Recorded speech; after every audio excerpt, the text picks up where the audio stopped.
Oh yeah.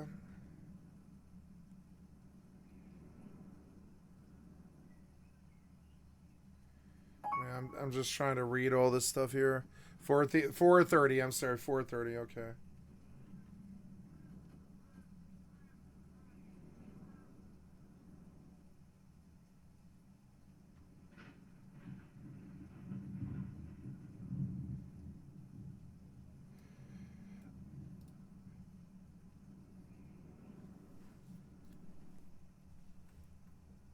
I don't know what enjoy the spoils means. Yeah, but enjoy the spoils. I think he means the levels. He didn't give me anything. They didn't. He hasn't sent me a message or given me anything. I mean, yeah, yeah, yep. So I don't know, but yeah. Thank you for bringing my attention to it. It's awesome. I got a special mention. Hells yeah. Yep.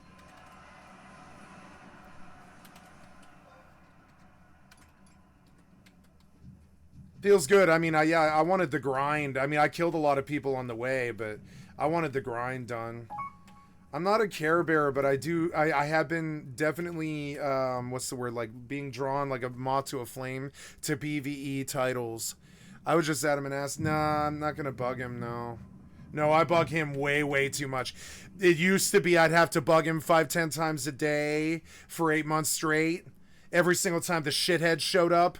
And I'm just like, honestly, it has been so nice to not have to write him every single fucking day for months on end. He hated it. I hated it. He's loving that I'm not having to bug him. I don't want to bug him. And he's got nothing I want anyways. I don't care about rewards or anything about that. Oh yeah, no problem. You're very welcome. I'm glad you enjoyed it. I love this server. Yeah, I try to play games that I can stand to do, and it does not surprise me that other people enjoy the same things. I think you got good taste, number two, and it's an honor. I feel very honored that you're on the server. You're the only person that managed to stay there. I brought, I don't know, 15 people there or something, and you're the only one I think who was I don't know if it's the intelligence, but at least the third eye to actually see the value in it. It's a high value server no matter how you look at it. He takes care of it. He mods it himself. It's how I look at it is it's like instead of having to mod Skyrim myself, someone else does it for me. And their vision is better than mine, and they spend more time, and they're more passionate about it, and they do it for free, and it's like having your own multiplayer modded Fallout server kind of. That's full of really good skilled people that don't fuck around, you know, and anybody can play on it from well, anybody who's good at shooters can play on it, you know, and it's an honor that you're there, you know. I like that you're there. It's awesome. Yeah. I mean, the beautiful thing about the zombie wipe is it's not going anywhere. I bet this guy runs this for 10 years or something. I'm always gonna send him like at least like probably $100 a year, which probably frankly pays most of his server costs. It pays like half his server costs. If anybody else likes his server, you know, I bet I can keep it alive just by myself. And so yeah, that server, it'll always be this special place for me, and I'm glad that somebody else had the vision to actually see it. Because I don't fuck around. Like the other games that I play are the exact same. They're all really high value like that. Some are better than others, but they all have really high value. New World, all that stuff.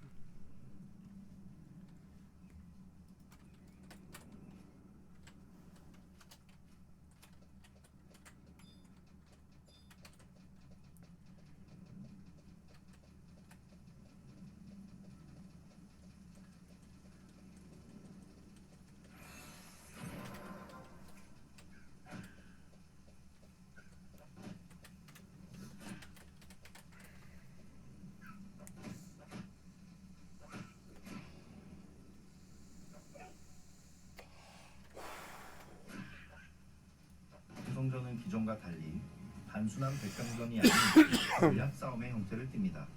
Thank you for hanging around and being loyal and stuff. You know, number two means a lot to me. I appreciate it. Wait, so you can glide in from the whale? That's cool. And everybody else who's here as well. Everybody else who's here as well. Number two's not the only one here. Don't think I'm being rude. Oh yeah. No, I don't know what the reward would be. I don't think he can't give a reward for that because I'm not the only one on the server who's hit cap. Nobody gets a reward for that. I don't think it would be unfair. The thing the admins are most scared of is being accused of showing favoritism or cheating or background play or any of that stuff. He's often, like, honestly, he won't give me my loot back even when the hacker hits me. That guy, he's not giving me anything.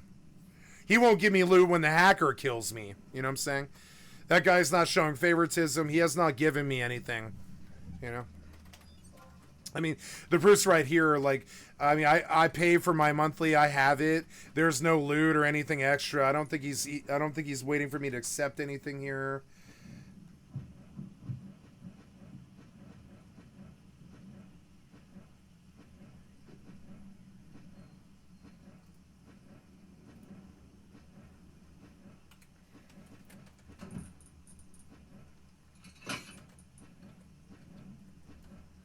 Good luck in your Civ games. You know what I'm saying? I believe in you.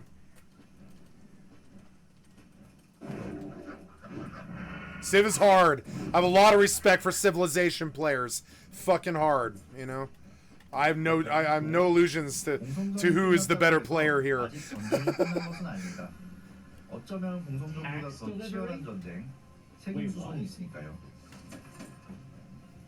공성전에 승리한 길드는 골렘을 소환해 각 마을에서 모인 세금을 옮겨야 합니다. Oh, it's like a caravan system. I get it. So you need to defend the caravan so people can't break in. Oh, that's interesting. Okay, that's interesting. Yeah. 성을 끼고 싸우는 전투의 양상과 달리 협곡과 평야를 오가며 싸우는 세금수선, 수성의 유리함 없이 훨씬 더 격렬한 장면들을 연출하게 됩니다. 특히 양 진영의 골렘들이 충돌하는 장관은 개인적으로 제가 TL에서 가장 좋아하는 장면입니다. TL에는 서버 내 모든 길드가 연합해서 싸워야 하는 적도 있습니다. 바로 아크보스입니다. 아크보스를 공략하기 위해선 공성전에 투입되는 그 이상의 플레이어 간 협력이 필요합니다. 하지만 방심할 수는 없습니다. 아크보스를 잡는 그 순간에도 길드들은 서로를 노리고 있습니다.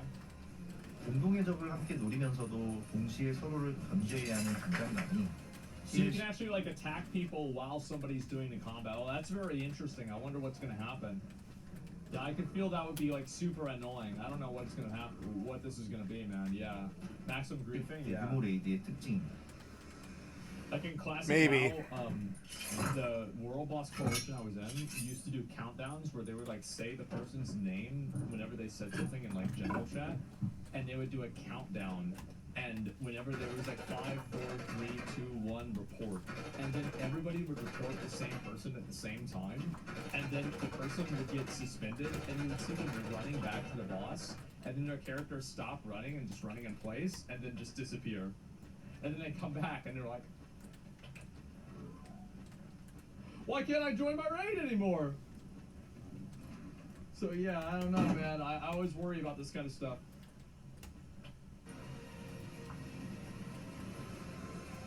This looks really cool though. 여기까지 듣는다면 길드를 위해선 PVP의 스트레스를 견뎌야 한가 고민이 되실 수도 있습니다. 물론 대다수 길드 컨텐츠는 PVP를 염두에 두고 So 디자인됐지만 guilds are mainly for PvP then, okay. 우리는 플레이의 성향에 따라 길드의 성격이 달라질 수 있길 바랬습니다. Okay.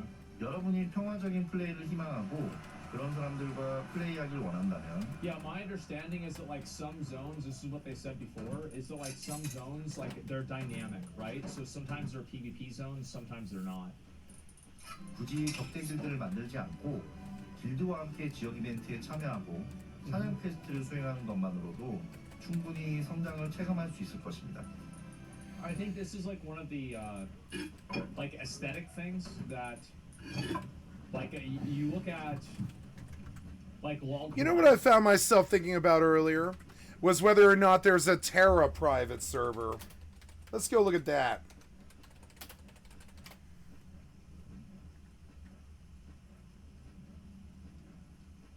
It's a PvE Terra listed private service.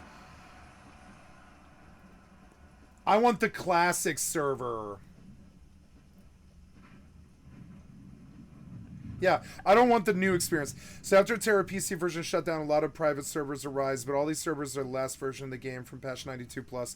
All are the same with some minor changes. So I'm wondering why nobody considered release a classic Terra server with the old 2012 rule sets. For classic, I mean the pre-Reaper, level 60, difficult BAMs, mandatory parties in the open world, PvP everywhere, no crappy avatar weapons, old Garden of Freedom, Blast from the Past, Sidekick Dungeon feature, old leveling XP, etc., right?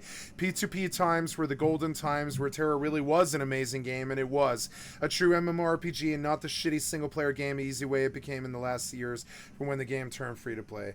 Hope some consider releasing a true classic Terra server. That's currently not possible. Those private servers that are running 92 to 100 patches are working with official leak files. The only one I know that are running a close patch to 63.03 are Terra CZ. I don't know how they got that PTS files.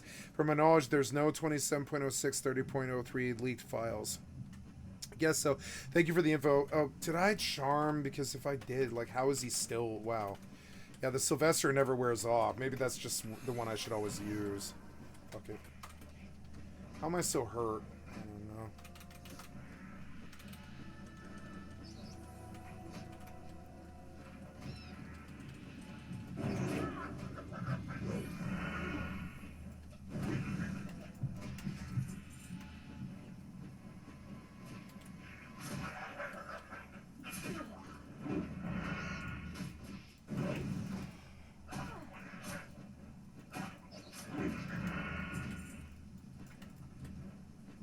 Your skill has increased.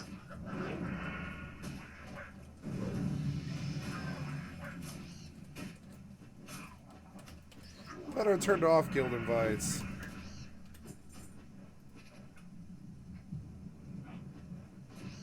Guild invites. Your skill has increased. I better charm him. Damn it. I didn't get anywhere with this. So annoying. Social, right? Block guild invites.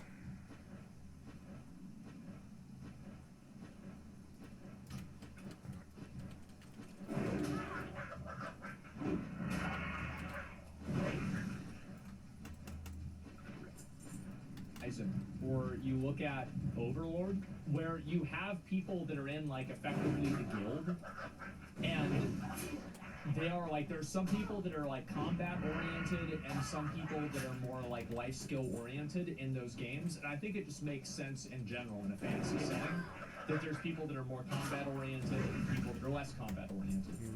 So I hope the guilds don't have, like, a very low cap, and you can have very large guilds that can support, like, different groups of players. So it's not just like you have to have, like in New World, for example, the company size is very restrictive.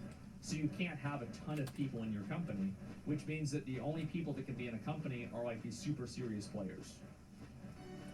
이동만으로 재미를 느낄 수 있는 월드와 조작할 만한 가치가 있는 전투. That guild alliances, yeah. 그리고 모두가 함께할 때 빛을 발하는 플레이가 PC MMORPG TL의 모습입니다. This is nice. TL은 런칭 때 2개의 지역이 공개됩니다. Okay. 그곳에서 여러분은 19개의 사냥터와 8개의 도시, 6개의 던전을 탐험할 수 있고 2종의 아크보스, 18종의 보스와 싸우게 됩니다. Okay. I mean, that's pretty decent, I would say. Yeah, I don't know. Age of Camelot did it back in the day. You had crafters that supported your keeps and made gear for people that went out and defended, did combat, etc. Yeah, like, I like the aesthetic of a person who's, like, maybe not very good at combat could still, like, have a role in a very serious good guild. Yeah. Because they're a min-max What's wrong with sort of that? person. The armor smith.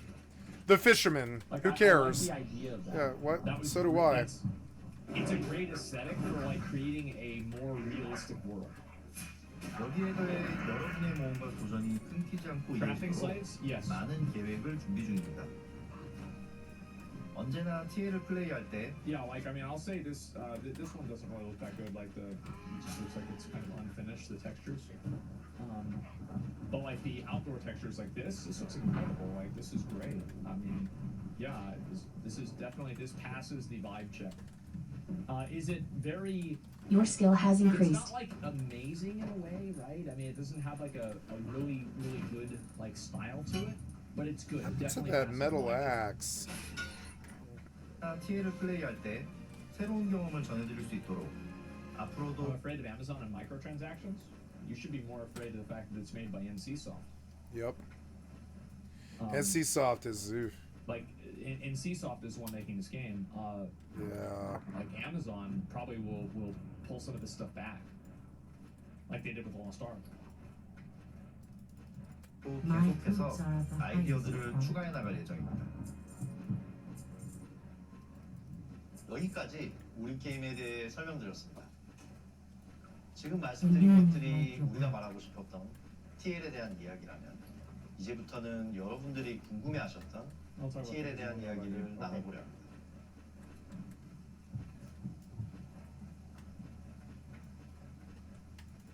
Greetings, young rogue. What do you seek?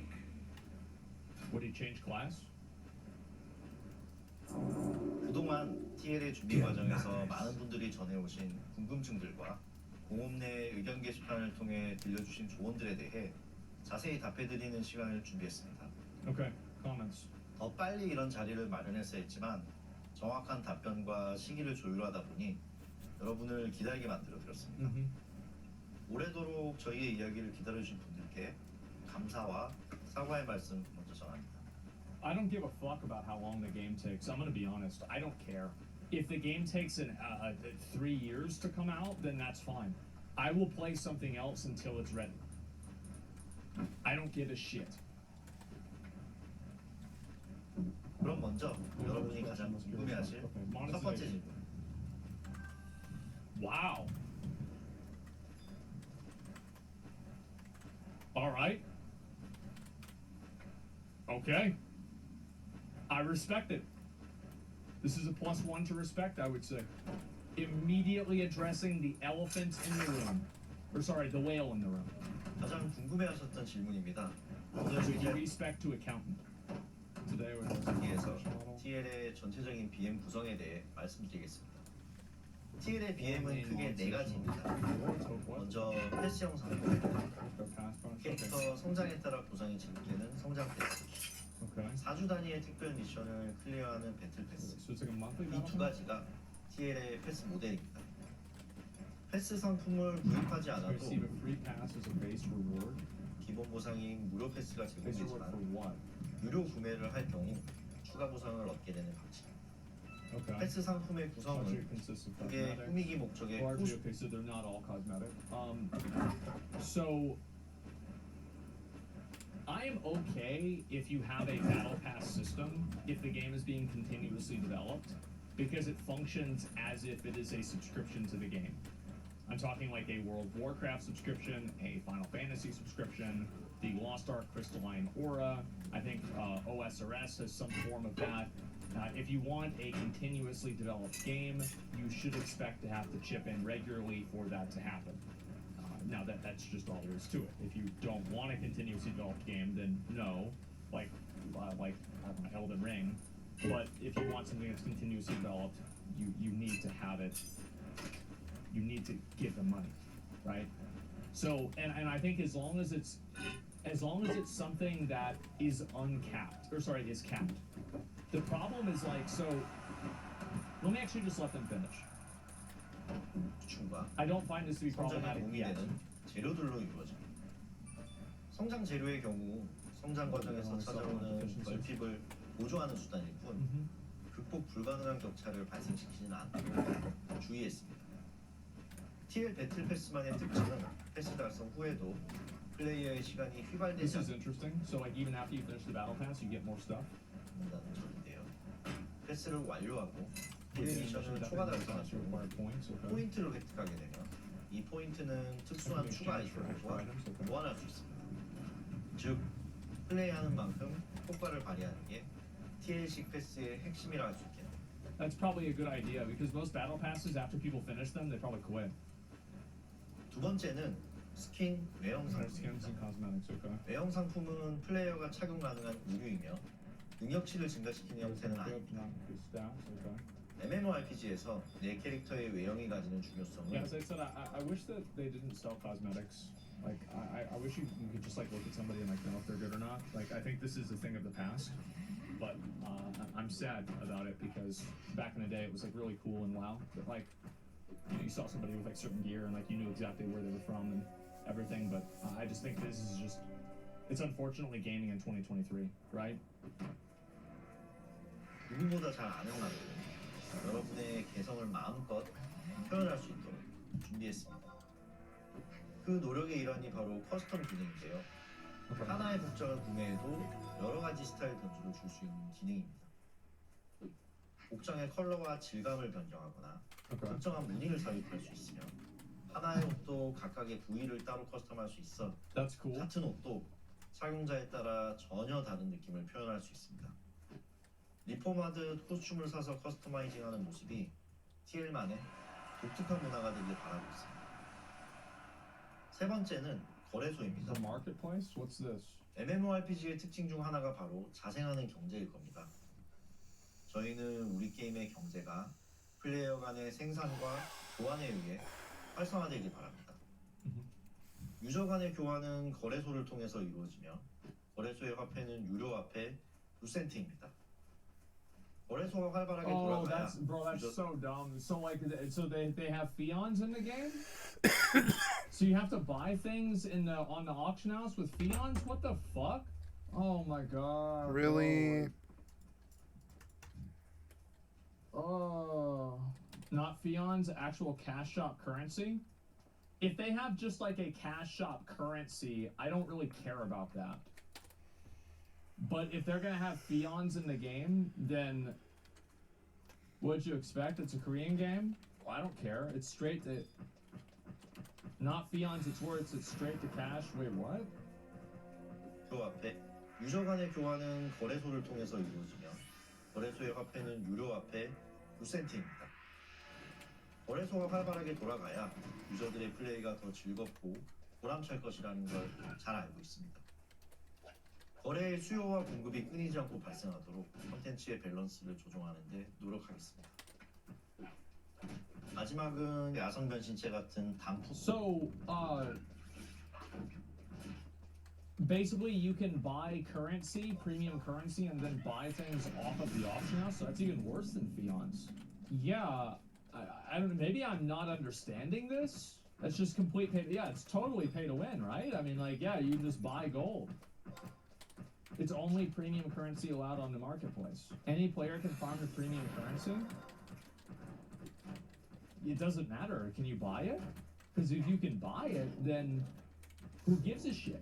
You can't buy everything on the auction house? Yeah, but how much can you buy? Marketplace items are very limited. 상품들인데요. 이 부분은 다음 질문과 함께 이어서 설명드리는 게 좋겠습니다. Alright, amatoys and morphs obtained via loot boxes. Who cares? 베타 테스트 이후부터 줄곧 이어진 질문인데요. It's 자세한 cosmetic. 설명을 Who gives a 위해서는 shit? 언급된 두 시스템이 무엇인지 Ah. 간략하게 설명을 드려야 할 것 같습니다. 두 가지 모두 플레이를 위해 제공되는 기본 시스템들로 아미토이는 자일과 루틴을 전담하는 Shoot, I missed the step. 야성 Well, 변신을 TL식으로 해석한 I'm not really 변형입니다. doing the quest right now. 결론부터 말씀드리면 아미토이와 야성 변신 Pause right here and go 모두 train. 확장형 상품입니다. Oh, so you just buy them outright. 스킨처럼 Okay, that's 외형적 good. 가치에 비중을 둔 상품들이기 때문에 이 게임에서 승득 가능한 비판매용과 판매용과 성능 차이는 없습니다. Okay, so they're totally cosmetic. That's good. 아미토이와 야성 변신을 수집할 경우 개체가 많을수록 He 혜택이 silenced me, 많은 that 수집 dick. 콘텐츠도 존재합니다. 바로 아미토이의 탑본집과 야성 변신의 수집 레벨인데요. 방법은 각자 상이하지만 Just like achievements for 이 doing one 게임에서 else. 습득한 개체들만으로 달성 가능한 것이 공통적인 특징입니다. Okay. 여러분이 가장 귀여워하는 인형과 가장 멋있다고 여기는 야성의 모습으로 TL의 월드를 여행하시길 바랍니다. Your body looks worn, your spirit weak. Rest yourself beneath our roof and allow Elune to guide your dreams. Ah, yes, the delivery of herbs from Shadowbringers. 게임의 변화에 직접적인 It is a shame poor Thanius could not bring it 테스트에 himself, for we have much to discuss, he and I. Which, by the But way, I'm like, glad to get the herbs being pay to win, nonetheless, like, and I'm World glad you Star, it's came. pay to win as fuck. While you are Like, here, Honkai Star Rail is please, pay to win as fuck. rest yourself. I play World of Warcraft. Heroes It's must pay to win as keep fuck. their strength and spirits high, and must find rest and Probably another one I solace play too. whenever they It's may. also pay to win. For to neglect So, one's peace of body and mind is a I mean, sure path to failure. It's not that I wouldn't play the game because it's pay to win. Rest. The reason why people were unhappy about the game had nothing to do with pay to win. The game was bad.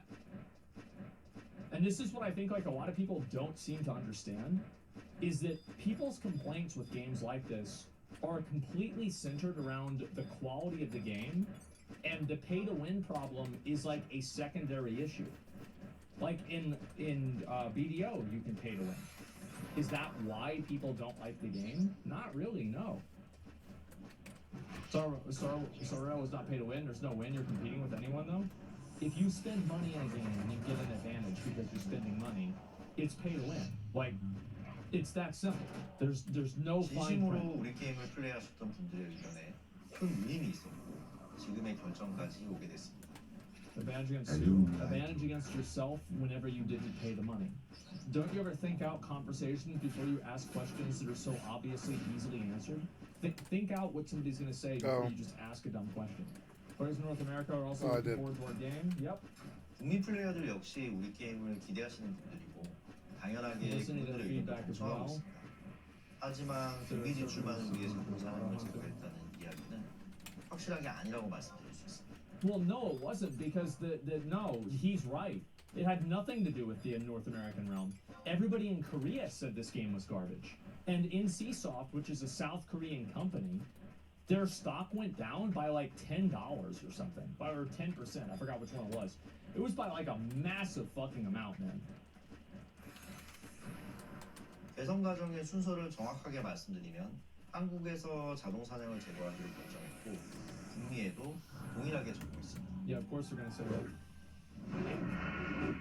I think that they expedited the experience by a lot.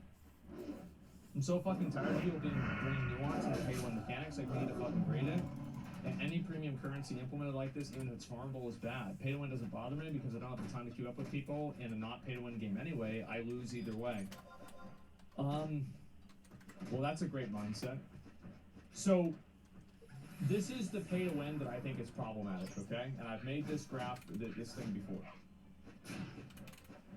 Buy more, get more. This is where it's problematic. This pay-to-win is, in my opinion, completely fine. And in my opinion, also, it's necessary.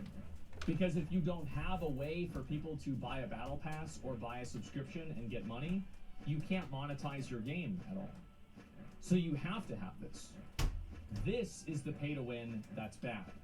And this is bad because a person who spends, like, let me just kind of make it simple from like a, just a logical perspective. If you spend $15 in World of Warcraft Classic, and somebody else spends $15 in World of Warcraft Classic, you are on the same even playing field, right?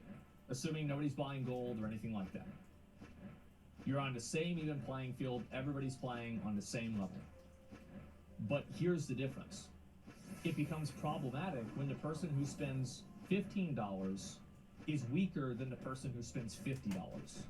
And the person who spends $50 is weaker than the person who spends $150. And the guy that's spending $150 is weaker than the guy that spends $1,000. And it just goes on up to like a scale of like, I don't know, $10,000, $20,000, right? That is what pay to win is. That is bad pay to win. That is bad pay to win. That is where I draw the line, where like I will never value the integrity of a game that has that. Like I literally do not give a shit about games that have that, because you can just spend more money and you can just win more. It's that simple. Does Honkai have that? Functionally, yes. For like 99.9% of people, yes, it does. Everything, like, and you can easily say, well, everything has a limit. You can only spend $400,000. So, you basically, no, there's not really a limit, okay? I would say like $1,000. Like, how about this as a benchmark? If a person spends $1,000, do they have a disadvantage against a person who spends $2,000? Very simple. If that is true, the game has bad pay to win. It's that simple. Now, if you have to spend $50 or something like that of a battle pass over like a year or something, like you buy 3 battle passes, that's not a big deal because they need to make money to maintain the game. But what's bad is whenever you can just keep spending more money and keep getting more powerful. Uncapped pay to win is the problem. Having subscription services and minor things that you can buy, especially in a free-to-play game, I think is totally fair. How do you guys feel about that? Are you guys on the same page with me on this, or what? Yeah. Yeah.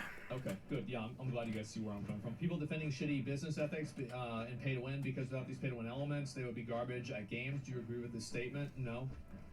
Do you agree with this statement? Pretty much infinitely more powerful, but the challenge is easily beatable with no. Why would you end a investments and question needs no with, do investments you to agree with surpass? this statement? You can buy an advantage. Why are you making it more complicated? It's that simple. You can spend, like, let me let you guys know something.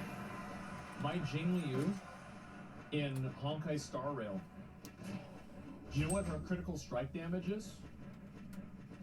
268%. Oh, you killed him so fast. God damn it. I wonder how that happened. That's a lot. Yeah, that's bullshit.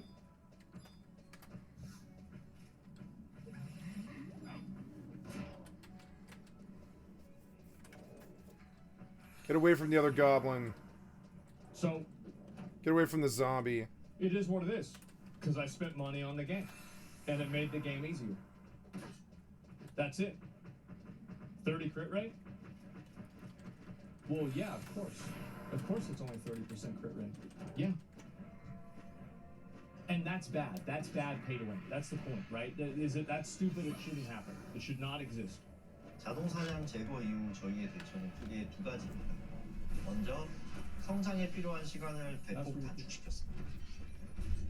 일전에 만렙까지의 성장 시간이 10분의 1로 단축되었다고 another goblin. Damn it. So leveling got massively nerfed, basically. Fuck. Massively fucking nerfed.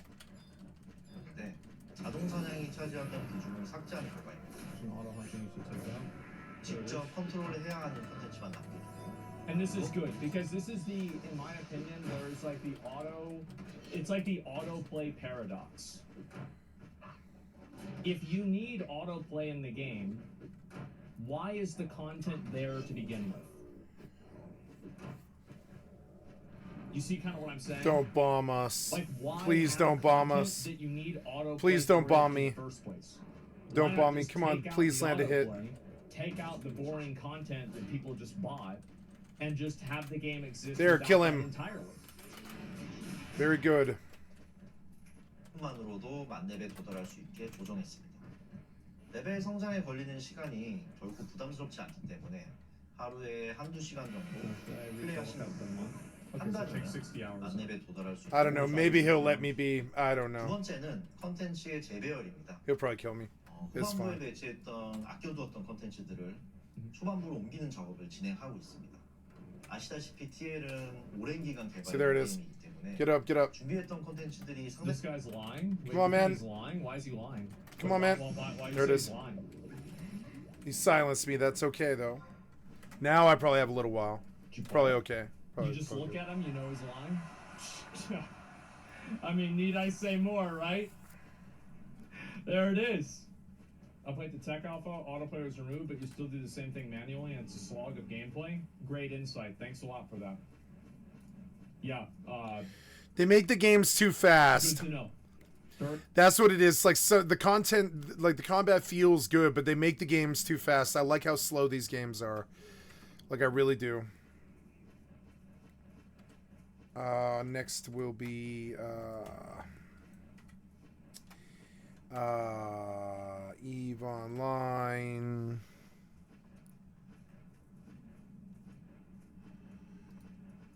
I think.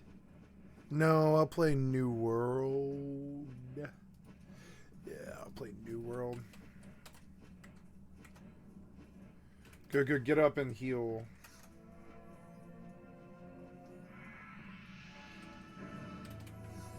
Good, good, good, go. Could deal with this Dalmorphian charms. very good to know. Oh, watch I the believe you. fall damage. 상당히 많았는데요.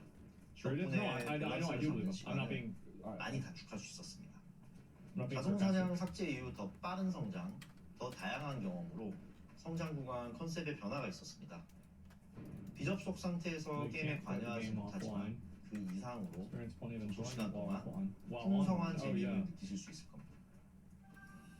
How are you able to change combat style in such a short period of time? 초기 개발 단계에서 전투는 개인의 액션에 초점이 맞춰진 자유로운 움직임이 가능한 화려한 전투였습니다. Can I assist you? 많은 플레이어들이 모여서 플레이할 때 전략적인 어려웠습니다. 스포츠에서 한 팀으로 플레이할 수 없고 각자 개인 플레이만 하게 되는 그런 상황이라고 할까요? 그래서 방향성을 크게 전환해서 제약을 가하더라도 진영을 확실하게 구축할 수 있고 전략이 돋보이는 전투로 바꾸었습니다. Okay. 그게 지난 베타 테스트에서 플레이하신 버전이었고 I love that. That's the version that was available from our last beta test, and we all know how that turned out. Yeah, it was fucking garbage. 결과는 다들 아시는 대로. I don't know why developers keep making these same stupid mistakes where they focus on trying to make things more strategic and tactical and realistic while making the game worse.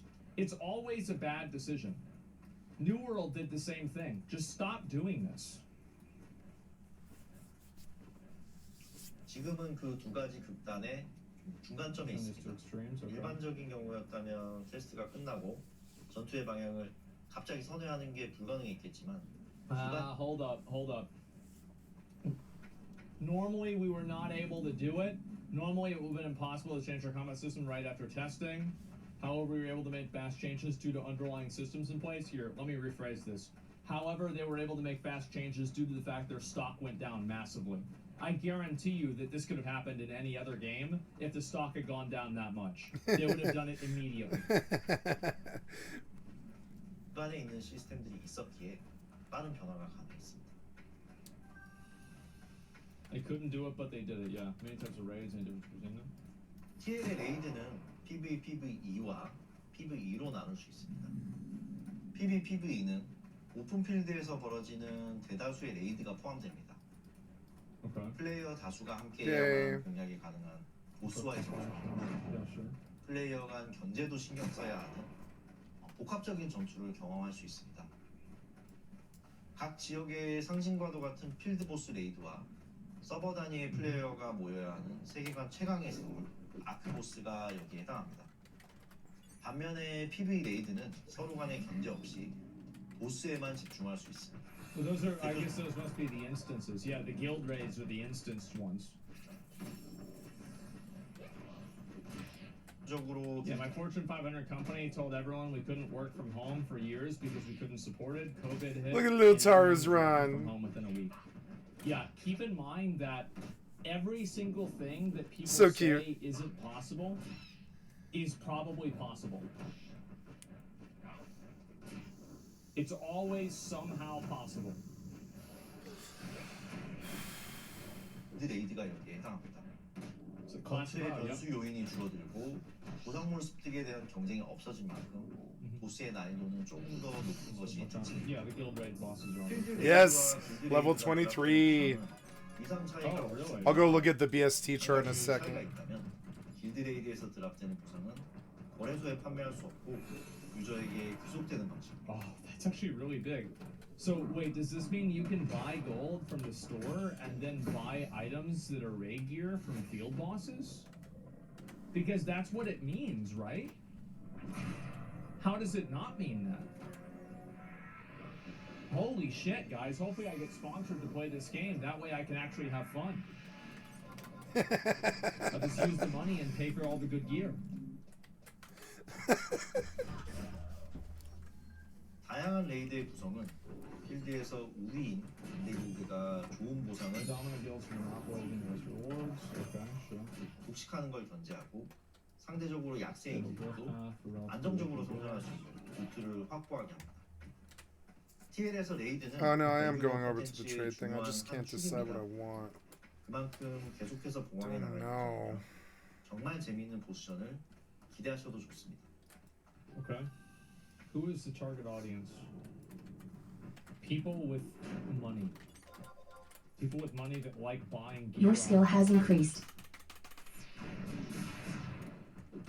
제가 생각하는 우리 게임의 타겟층은 There's a beautiful symbiotic relationship that exists between rice eaters and whales. That's basically what he's going to say. Yes, rice eaters and whales. The rice eaters farm for the whales. Listen to the whales racist eat the shit rice that you're eaters, saying. Jesus. And then the rice eaters carry the whales. And they kill the mobs for the whales, and then the whales buy the gear. Hello. PC MMO Racist? RPG를 Oh, of course it's racist. I'm a huge racist. Everybody knows that. It is racist what you said though. 광장에서 채팅하면 오는 거 좋아하고 Mhm. 채집이나 제작해서 파는 거 좋아하고 세계의 길드끼리 모여서 게임 속에서 해돋이 보고 모험을 좋아하고 Ah, 같이 사냥하는 거 좋아하는 그런 분들이요. PC MMORPG를 좋아하시는 분들이라면 no, I can't. I have to do. I have to do leatherworking. Like, Fan of PC number 20. 혹시 MMORPG 재미를 모르셨던 분들이라도 TL을 통해 알게 되면 더 좋겠고요. Okay. I just target combat because people that play MMOs are old, slow, and stupid. And I can teach you how to target cook. Combat, they can't keep up. May the stars guide speak you. for yourself, motherfucker. Strategy by action. Yeah, exactly. You are annoying me. I'm gonna get off this channel now.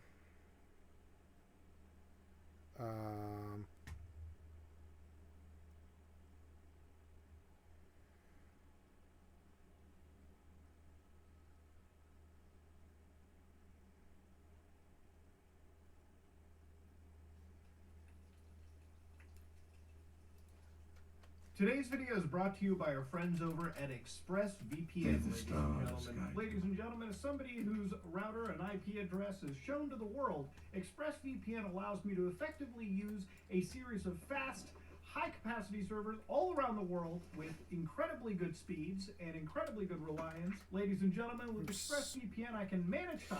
Thank you, Asmongold, for the excellent content from my stream. I'd like to sub to your channel, Asmongold TV. And now, some ordinary gamers, thank you for the excellent content from my stream. I'd like to sub to your channel.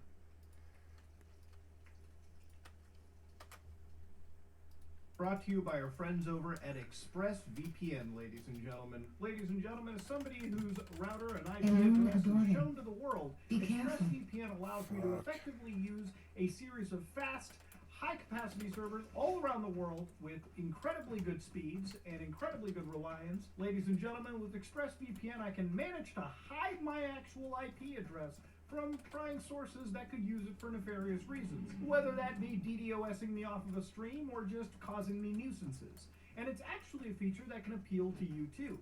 If you don't want to give up information on the internet anyways to people that don't need to see it, you can route your information through a VPN service like ExpressVPN. And one of the reasons I like to use it is because of trusted server technology, where ExpressVPN and as many third-party audits have shown that they have used RAM-based servers that allow you to create a new session, and as soon as you're done, the RAM will get cleared by ExpressVPN, and as soon as RAM turns off, because it's volatile memory, all your information and caches go away. No hard drive is present in this entire situation. I'll be a leathercrafter. If any of that interests you and you want to get 3 months free, go to expressvpn.com/SOG. Get the extra 3 months of ExpressVPN. If you're interested in sewing with leather, you've certainly come to the right place. Valdrin and Talonis are true artists, and I hope to learn much from them. Hello guys and gals, me Mudahar, and today we're going to talk about the time the FBI ran the largest criminal social network of all time. We're talking tons of drugs being sent around. We are talking tons of the wildest criminals interacting with each other and pretty much writing out and incriminating themselves, all for the FBI to read.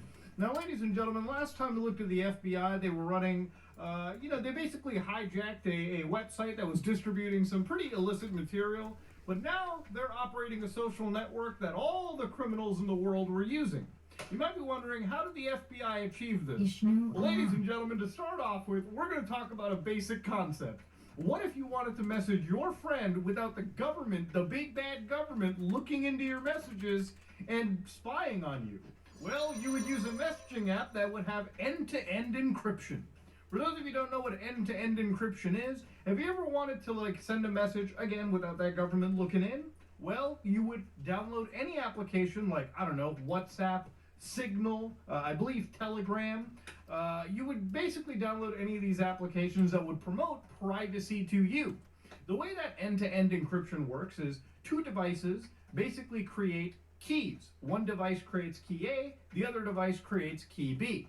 Between these devices, they have key A and key B, which is effectively used to encrypt a message and then also decrypt a message when it arrives to the actual target. Now, because these two devices have keys and nobody else has a key, when you write a message to your friend and ask him, hey, how's your day? When that data flows through the vast tubes that we call the internet, it looks something like this, okay? A big jumble of letters. It's an encrypted message. So if the big bad government grabs that encrypted message, all they can see is this big jumble of nonsense. Because they don't have the decryption keys for that message, it effectively stays pretty secret. Now, again, that's a pretty layman's explanation, but that should be enough to tell you that these kind of tools can be used for both good and bad. It's much like the deep web that I browsed, okay? There's a lot of journalists that use the deep web to basically hide and bring the truth to individuals without their, oppressive governments basically finding out who they are and sending them to a gulag, just like the deep web can be used by criminals to facilitate the sale of drugs, illicit materials, and so on and so forth. And it can also house, chubby Indian, fat Indian guys like me browsing the internet and uploading that to YouTube. See, there's a whole range of good, bad, and neutral. And that's pretty much the crux of today's video. Now, you and I are pretty safe. I use Signal to talk to my friends around the world, but I don't use it to necessarily hide anything. I just like having the ability to have a private chat with somebody that's truly private. I, like most people, don't really like it when the government or anybody has the ability to spy on me. And I know some of you will say, but Muda, what if I have nothing to hide? Again, a good example is leave your front door unlocked and let any federal agent sit inside your house the entire day, or just let anybody sit inside your house. You'd probably find it creepy. Now, throughout the years, the Federal Bureau of Investigation, and much like most U.S. tech companies or U.S. federal agencies, there have been programs like PRISM, for instance, that have allowed the U.S. government to backdoor a lot of famous services and get information that they probably shouldn't be legally allowed to have. So the FBI, instead of breaking into something, decided that they were going to create a social media service called Enam that they were going to sell to criminals under the guise of privacy, and over the years harvest every single dirty message those criminals were sending until they rolled it all up into a nice pack of evidence and started handing out indictments, arrests, RICO charges, so on and so forth. Now, to understand, there is a lot of good that is done out of this, but I have to explain that this was still the FBI facilitating a criminal social network, letting crimes happen until eventually a few people got privy to them and the FBI had to shut it down. So let's start off from the beginning. So fresh from the Southern District of California came Operation Trojan Shield. Now, Operation Trojan Shield, according to the FBI, when they had to basically tell the entire world on June 8th, 2021, that hundreds of criminal syndicates were infiltrated, a platform that they were using, distributed by the FBI, resulted in massive worldwide takedowns. So to understand, what the FBI did was create a company known as Enam, which basically sold an encrypted device. And this was promoted by criminal influencers worldwide. And they sold around 12,000 Enam encrypted devices to more than 300 criminal syndicates operating in more than 100 companies. So this included the Italian organized crime families, outlaw biker gangs, drug trafficking organizations. So of course, if you look at the heat map, they pretty much had all of North America covered, FBI. All of South America pretty much handled, all the way out to China, Russia, Japan, Australia, even parts of Africa. So this was a very, very successful situation. And throughout this entire experience, the FBI cataloged around 27 million messages between criminals all over the world who didn't even know that their evidence was their conversations were being reviewed, recorded, and gathered by the FBI.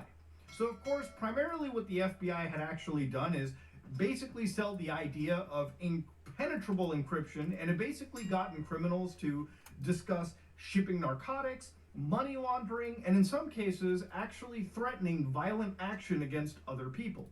So again, most of this stuff was relegated to drug deals, and that's pretty much what it came down to. Now, according to the Federal Bureau, they had around 800 arrests. They seized 8 tons of cocaine, 22 tons of the old Mary Jane, 2 tons of methamphetamines, 6 tons of precursor 2 chemicals, tons of meth. around 250 firearms, and around $48 million in worldwide currencies, okay? And because of dozens of corruption cases being initiated throughout the course of the investigation, there were 50 clandestine drug labs that were actually dismantled. It was insane. This is probably one of the most massive sting operations, if not the largest sting operation imaginable. And you can see the drug bust right over here on May 2021, when law enforcement agencies all around the world, the United States, Germany, Australia, had started raiding criminals, all because they pretty much self-snitched on themselves without realizing. So what's really funny is looking into some of the actual messages being sent. So they were sharing literal photos of their drug labs around on this application. Here's one beautiful piece. Yo, I have a cargo ship with captain on side too. They want to throw overload as they leave.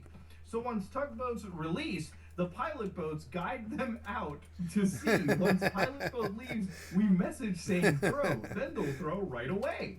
Can you do this? If so, what's your fee? And of course, you can see that an individual known as Juntao, yeah, they can definitely catch it. They charge 20% door fee. How many kgs can they do per time? What are the cost of goods? Yo, is that firm, bro? Can they charge a fee instead? You know, it almost looks like somebody's discussing selling like a PlayStation on like Facebook Marketplace. No, these are criminals discussing smuggling routes and payments to each other. It's fucking insane.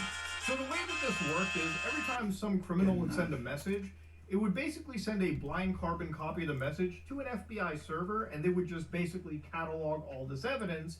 And so how did this all come to be? Be right back. I'm gonna grab my FBI salad even for made dinner. this popular? Well, to understand, it was all done under a private company that they made called Enam, which basically sold those smartphones. And if you go to Enam's website right now, and the website was called enam.io, which if you look at it now, it's seized. The domain is gone. And on the day of the actual like indictments, they had said that the domain was seized. Law enforcement has been monitoring messages and attachments from the Enam platform. A number of investigations have been initiated and are ongoing.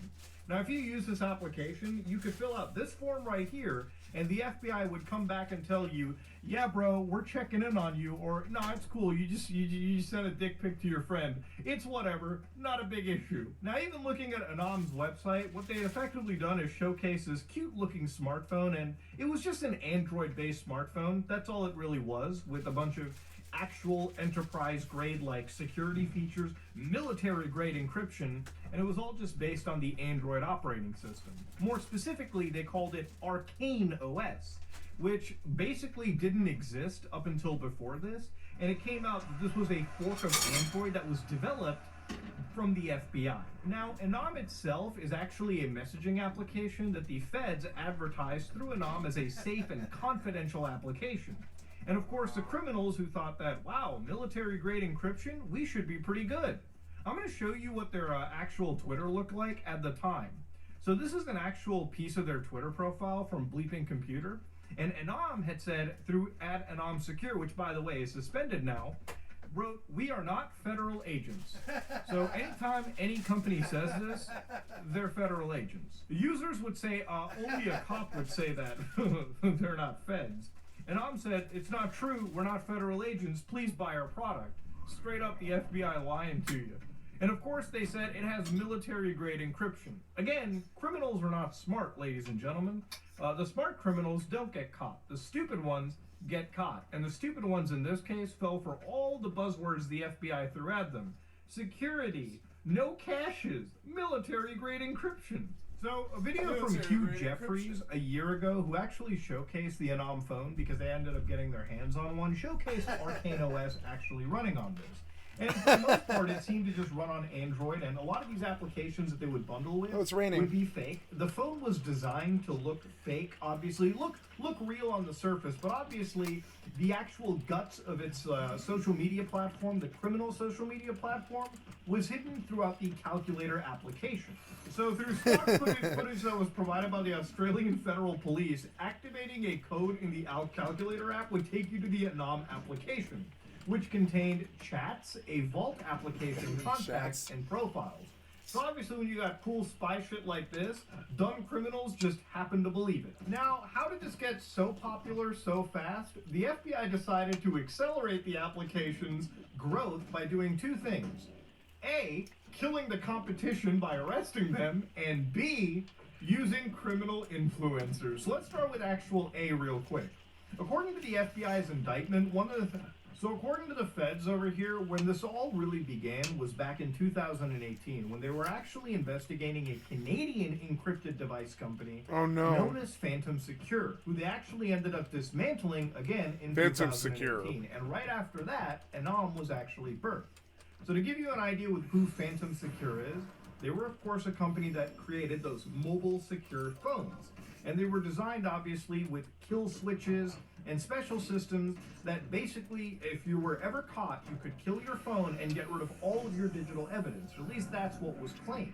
Now, according to Vice, they actually talked about the CEO for that company, Vincent Ramos, who, 41-year-old Canadian living out in British Columbia, was found guilty of racketeering conspiracy and had to forfeit $80 million, as well as international bank accounts, crypto accounts, gold coins, real estate, and whatnot. And of course, this was a multiple group-like effort. Australians, Canadians, and the United States worked together. But what was actually really wild about it too was the person that was allegedly helping Vincent was actually a Canadian RCMP agent, one of the higher-ups. And ladies and gentlemen, that person was known as Cameron Ortiz. So to give you an idea, the RCMP is like the Federal Bureau of Investigation for Canada. And when you got an individual like with this, horses helping a criminal out, it can be pretty damn scary. So according to the Walrus, Ramos was founded and CEO of Vancouver-based Phantom Secure, a company that offered what it called military-grade encryption to criminal enterprises across the globe. From small-time loan sharks right up to Mexican drug lords, fundamentally, Phantom Secure was a hardware company. It sold modified BlackBerry handsets that had been customized to communicate only with other Phantom Secure devices. On top of that, it ran an email system that routed encrypted messages through Panama and Hong Kong. As a result, conversations were nearly impossible to intercept. And if law enforcement did snag a message, there was no way of decrypting it. Remember back to the beginning how I told you about end-to-end encryption? Yeah, these people were finding every single way to allow criminals to discuss their criminal activities without law enforcement really having any technical way to get in unless they decided to hack these people or end up finding a way to seize them in some way. So of course, what the FBI says is around 20,000 clients signed up for protection that ran upwards of $2,000 for a 6-month subscription. And it even came with a customer service line. Imagine criminals having to call the customer support line for their criminal application where they discuss actual criminal activities. It's goddamn surreal. It feels like a Black Mirror episode, but it gets even wilder. See, with the FBI taking down Phantom Secure and also the Europeans taking down or actually hijacking other social media. See, I say it all the time. The criminals went online. They went online. They didn't disappear off the corners, you know. They're still out there dealing drugs and stuff. But services the real criminals went online. Used by criminals like EncroChat allegedly and Sky Global. What had effectively happened was Anom was the only market force that every criminal could effectively flock to. And that's pretty much how the FBI got Anom so popular in such a short time. But of course, that wasn't the only thing that they had up their sleeves. They ended up actually getting criminal influencers to basically sell Anom to other criminals out there. Now, according to an unsealed indictment for Operation Trojan Shield, they actually discussed a bunch of defendants who were citizens of Turkey, citizens of Australia, Sweden, Netherlands, who were basically administrators of the Anom network. They are also influencers as well. Some of these people were distributors to the end criminal users.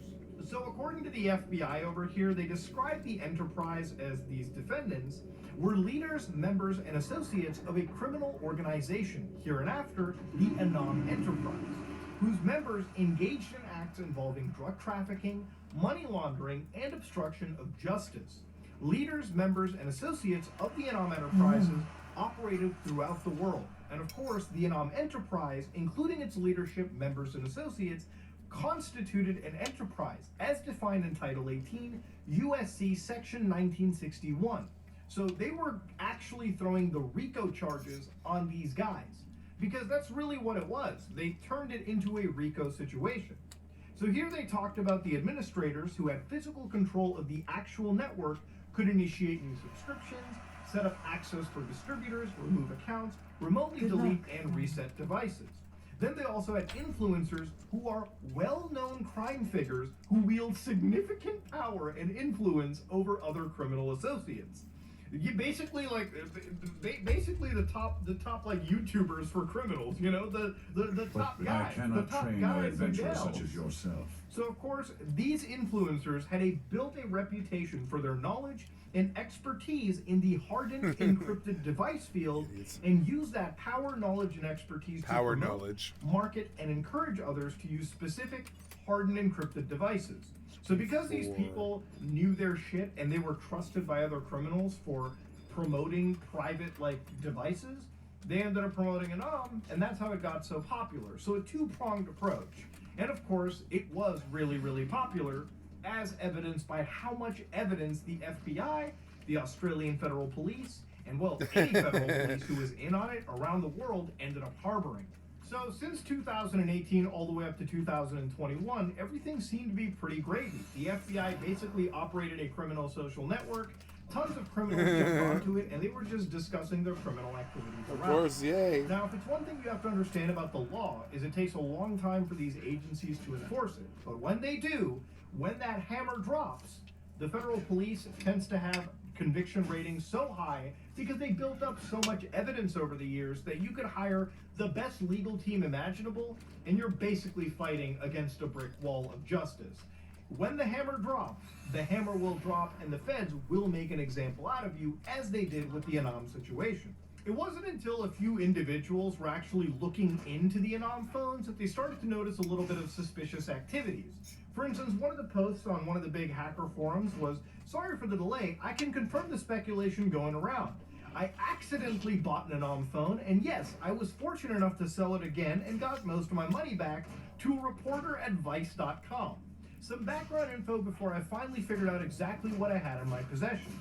Being unable to unlock reset this phone, I started looking at my firewall logs to see what activity this phone was generating.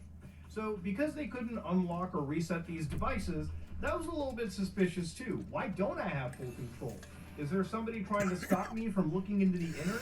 That's something that obviously should be a red flag, but not to a dumbass criminal that has no fucking technical knowledge. Regular HTTPS requests to arcane.1.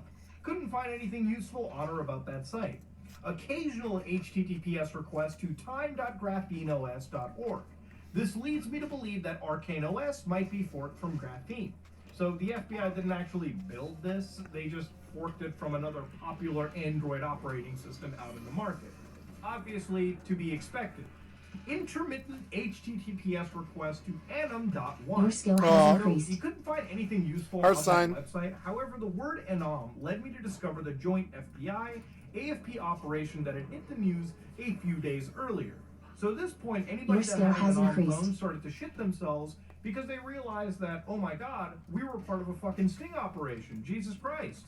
So, because Arcane OS wasn't Googleable at all, like nobody could find out what this was, your it skill led people has to believe increased. that this was actually a state-sponsored developed product by the FBI. And that's pretty much what it jumped down to.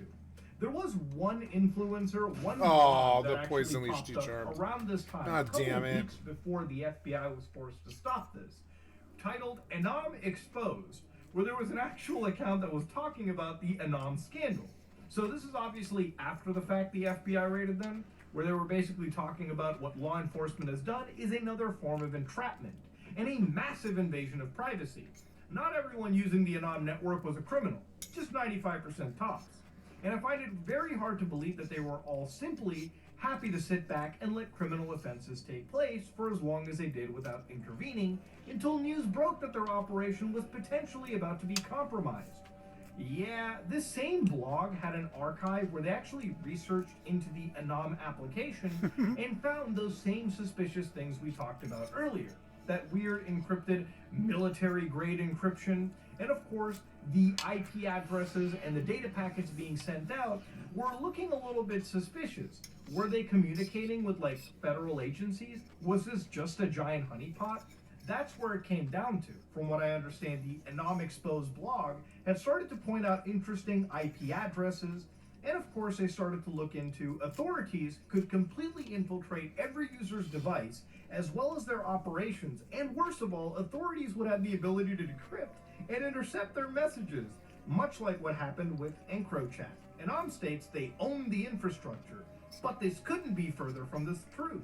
They lease their servers off other entities, meaning they do not have full control of their servers. Yeah, there were actually like security watchdogs, privacy watchdogs that were exposing the Federal Bureau of Investigation's most well-kept sting operation. And had it not been for these individuals, had it not been for a bunch of suspicious activities, a couple of weeks later, the FBI probably wouldn't have announced that Operation Trojan Shield was even a thing. If you look at it, literally a couple months down the road, if not weeks even, the FBI did announce in their own press release. And of course, the timing lended up pretty well with other agencies too. You've got the Swedish police talking about this. You've got, Australian police. You've got the US police. You've got every law enforcement agency discussing Anom because they were exposed, literally. Now, again, in a kind of unrelated note, remember the time we looked at the Freedom Phone, and I basically used this video. I used it in a video which I called "I Created the Mudaphone," which I effectively took a standard, Google Pixel, and I just installed my own custom version of Android onto it. Yeah, this device is the Freedom Phone comes pre-installed with both Twitter, Tesla apps, out of respect for what Mr. Musk has done for free speech. When we can't even spell free speech properly, I think we need to go back to a school. But again, this device is promoted by a bunch of, the figureheads in the news space. And of course, it's a $500 device that's a free speech and privacy-focused phone. So again, one of the reasons why I also laughed at this was looking at this and comparing it kind of to the story of Anom. Anytime you have random companies pop up like this that are promoting privacy-focused devices, all for $500 or whatever amount, it generally is very suspicious, okay? Because at the end of the day, if you really aim for privacy and focusing on privacy, there are plenty of applications already out and about that you can use that provide you pretty much impenetrable security as well too.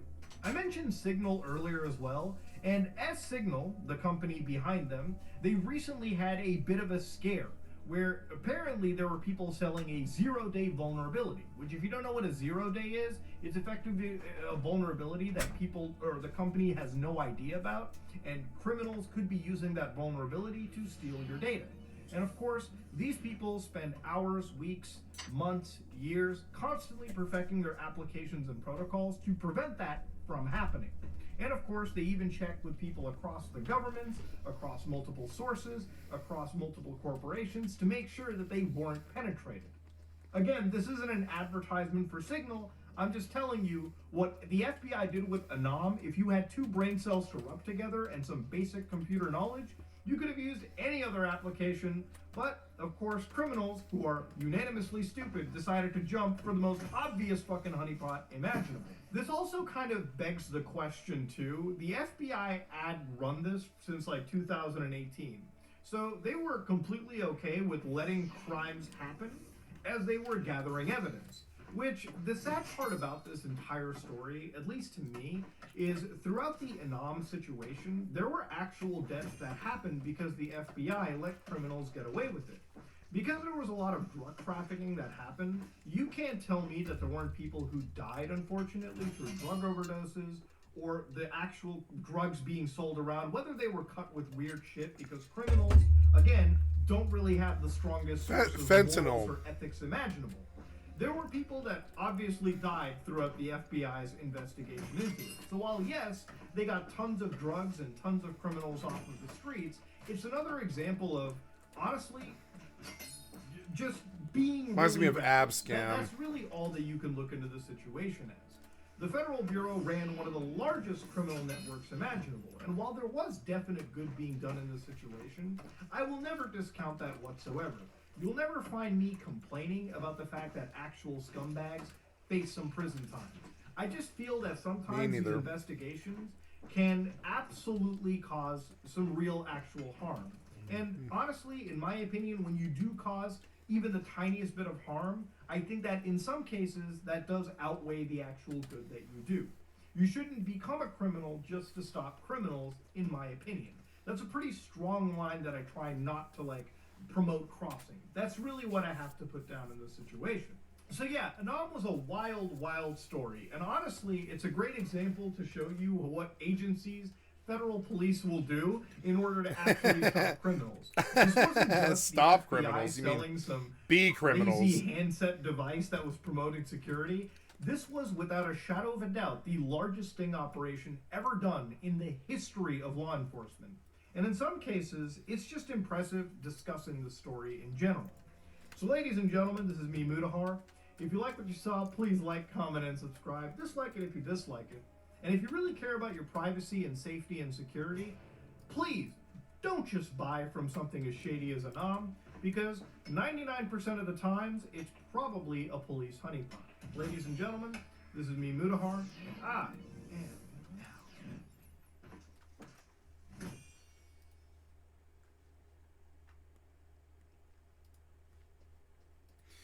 Thank you, Subordinate Gamers. I've liked to sub to your channel. Thank you, Barely Sociable. I've liked to sub to your channel.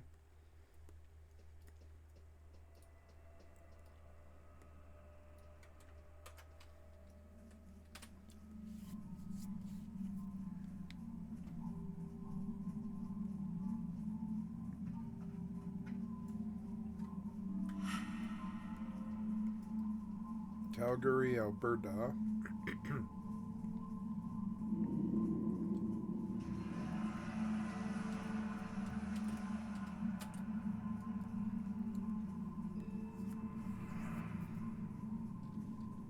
Pretty city. Currently, 26-year-old Marshall Iwasa is taking a drive to see his mother. He has just spent the day doing chores around his home in Calgary. His trip comes at a time where he's currently on break from college. But he has yet to inform members of his family that he's failed to enroll in the next semester. Oh, yeah. I've heard about this one. Perhaps he just wasn't ready to tell his family he needed a semester off. Or perhaps he had gotten involved in something else. Both? Only he would know the true answer as he continued his 2-hour trip towards Lethbridge.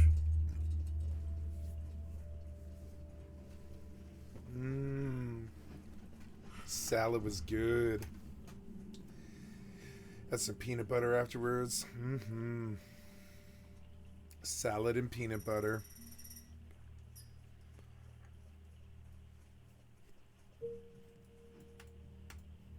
Are you heading to the south, to Lake Al-Amith? If so, then I have a task I might ask of you. But after My his colleague arrival, Denelin and a has short a visit camp with his along mother the to eastern help end with of her the lake computer. where he is studying and experimenting on the plant life of Teldrassil. He requested a package of rare earths from Darnassus, and it was late, only recently arriving here in Dolinar. Can you take the package to him? A troubling breeze blows through the forest. Gaerolus Talvathrin serves as Great Warden to the hibernating druids of the Talon in the Ban Ethel Barrow Den. His duty as the chosen protector of the sleeping is to ensure their safety, so that their pact with Ysera remains fulfilled. But word from Gaerolus is now delayed, and I grow nervous. Travel east to Starbreeze Village and bring back a report from Gaerolus so that I can put my worries to rest, knowing my dreaming brethren slumber safely.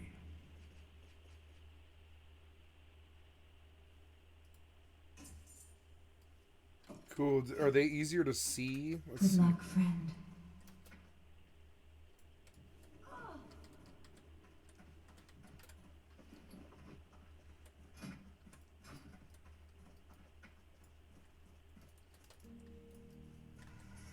At around 11 p.m., Marshall would be set to hit the road again.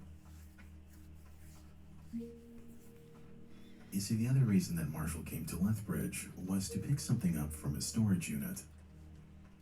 And the original plan was to take a quick trip to this storage facility located in the industrial park of Lethbridge. Then, after this quick errand, it would be a straight shot back to Calgary. And while Marshall wished his mother a good night and set out that one evening... I was once given an emerald dreamcatcher from Garola's Talveth. I must...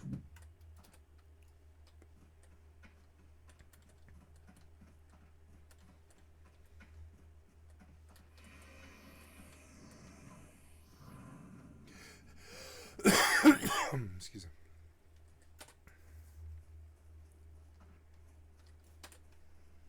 Okay. As far as anybody else was concerned, after this brief visit, it was back to school and back to business as usual for Marshall. But unbeknownst to his family, Marshall Like a had cat something dragged to in from the process rain, some you time ago. scratch and claw. Then do it all over again. I'll be back for more. Oh, I didn't see you enter, adventurer. What can I do for you?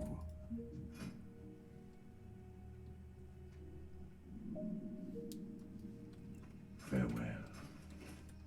Farewell.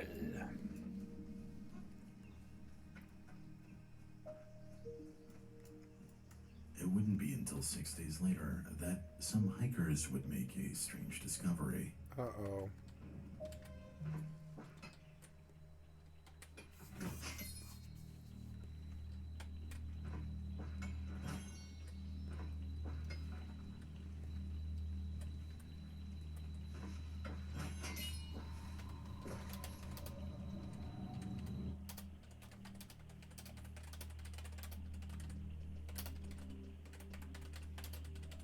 This is the Felix Creek Trail in Pemberton, British Columbia.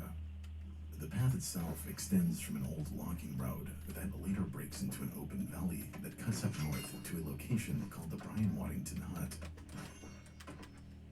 This location is maintained by a volunteer outdoor club, which allows individuals to spend the night up there, assuming they register online. The trail itself is well off the beaten path, so much so that it's often cited as a location where you're not likely to run into anybody, especially if nobody was scheduled to be up there. But on November 23rd, 2019, one post would signify a rather dark discovery, where James M. Stark would write, "Had a crazy experience this weekend trying to get to the Brian Waddington Hut. We took the 4x4 trail all the way to the trailhead, and when we arrived, we came onto quite the scene. There was a burnt-out pickup truck that smelled very fresh. In addition, there were possessions thrown all over the area, including 2 passports, 3 smashed cell phones, a smashed laptop, ID cards, toiletry bags, and clothing. It felt like a crime scene, and we had a very eerie feeling. We turned around and left, deciding not to hike to the hut with a fear of walking into something. Obviously, our whole group was thinking about the Canadian manhunt from the summer. We called the police and reported it. I thought the community would like to know before anyone drives 4 hours to a trailhead only to be turned around." this truck was Marshall's. It had been found in a matter of days, a staggering 14 hours away.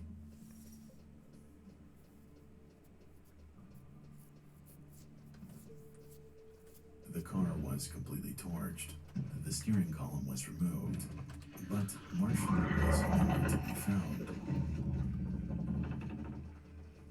The truck had been discovered right at the end of the logging road, right where the path morphs into a hiking trail, meaning whoever did this drove the car as far as they possibly could into the woods.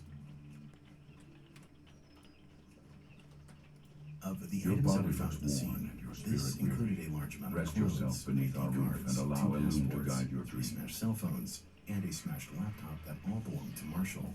But that being said, not all of the items were his. That's not good. I There's been see. a number of You were reports sent of by Marshall's Teneron. disappearance. Well then, There's a it thread would of the seem we story have that much gets to into talk about, much to do, and little time to do it in. I think we best get started. First, let me tell you more of the task you must complete. The druids in Darnassus use the water of the moon wells of Teldrassil, and their moon well must be replenished from time to time. Using these specially crafted phials, you can collect the water of the moon wells. Take this vessel to the moon well outside of Starbreeze village to the east, and fill it with some of its waters. Then return to me. When you have completed your task, I shall continue the story where Teneron left off.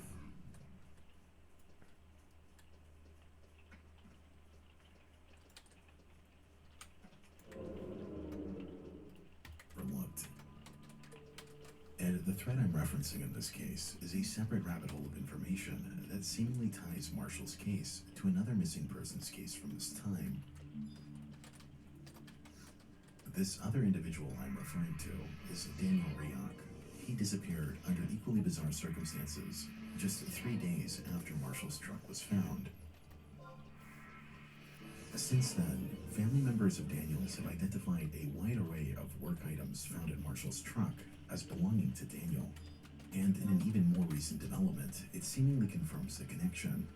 But that being said, we'll circle back to his case here in a moment. Because in regards to the original discovery, by the time the RCMP had reached the scene, it appears as if someone had tampered with the evidence. You have a bunch of items that used to be in the box that are now spread out, broken, and it looks like water ice poured on it. Things are strategically placed or broken. Some of it's just completely removed. This again is a very remote area. It was very difficult for us to get there. So it's difficult to think that in that small window of 2 days when our hikers that took the photos were leaving, that someone new who wasn't involved with Marshall's disappearance happened to go up there and move these items. Our hikers that took the photos, Your skill has they've increased. never mentioned seeing anyone there. We've never seen any logs of anyone being out there.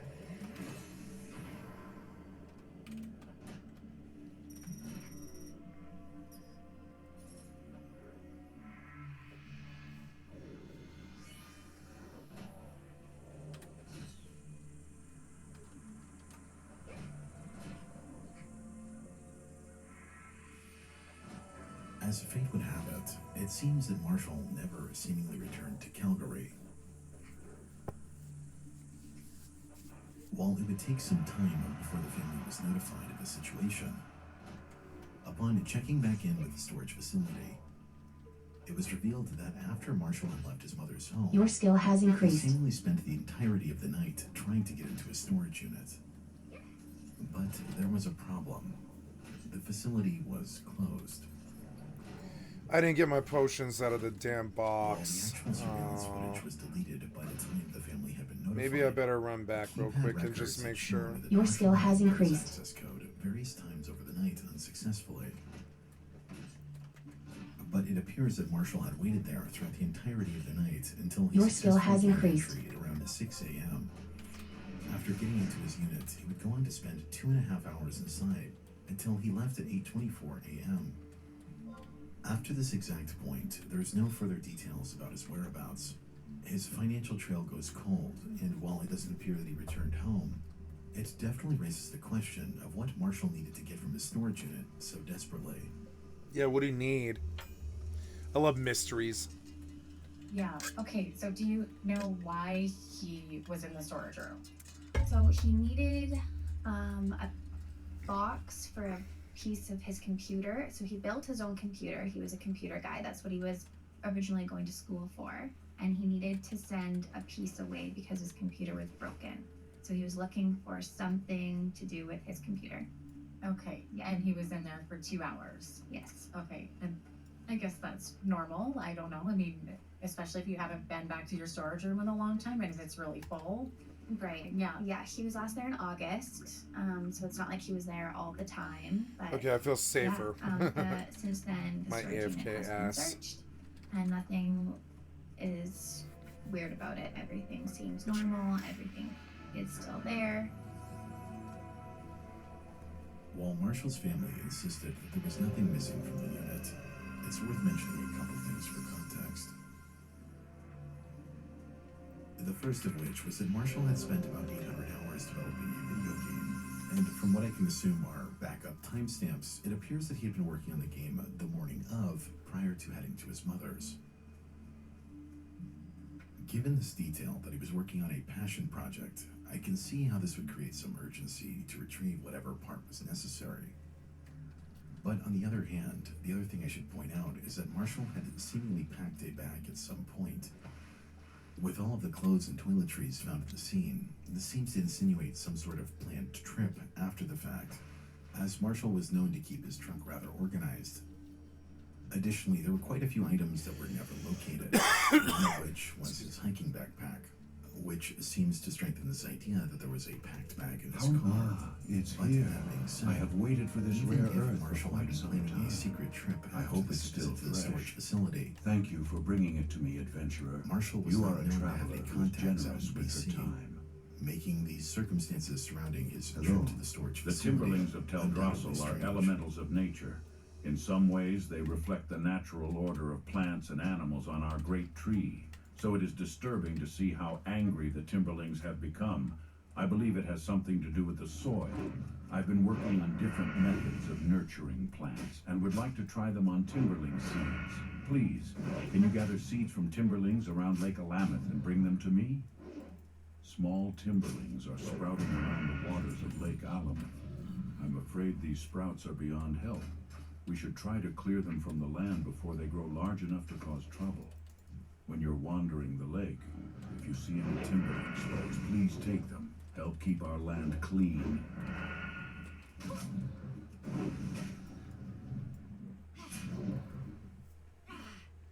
Yeah, they're like mossy tumors.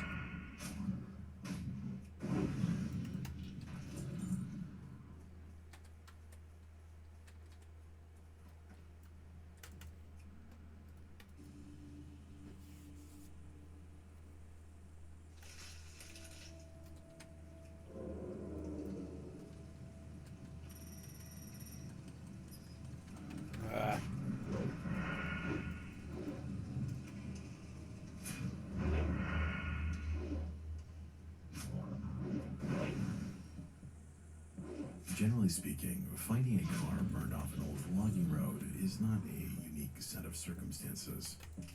It's actually a pretty textbook method of disposal, as torching the car leads to the destruction of DNA evidence. And generally you see the removal of the steering column in cases where extra precaution is taken, as in some cases, DNA smoke from the steering wheel has led to various convictions.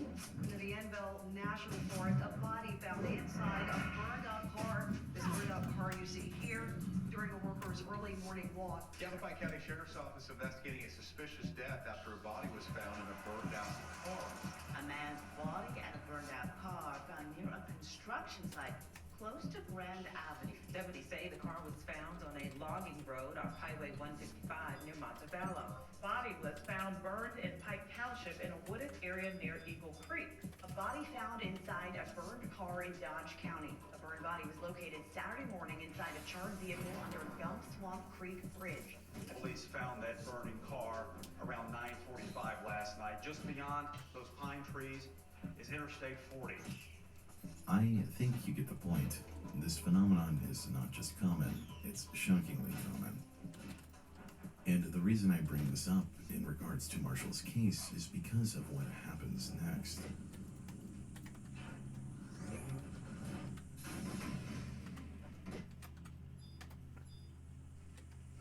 Because after the RCMP had gotten involved in the following weeks, this would lead to a subsequent search of the immediate area, where their efforts would yield one final discovery. That being a path of burned clothes that started from the car and led to a nearby creek, where it, quote, appeared as if someone had caught on fire while the vehicle was burning.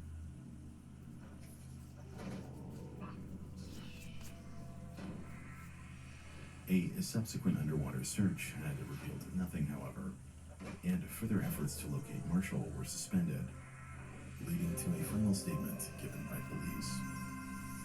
Your skill has increased.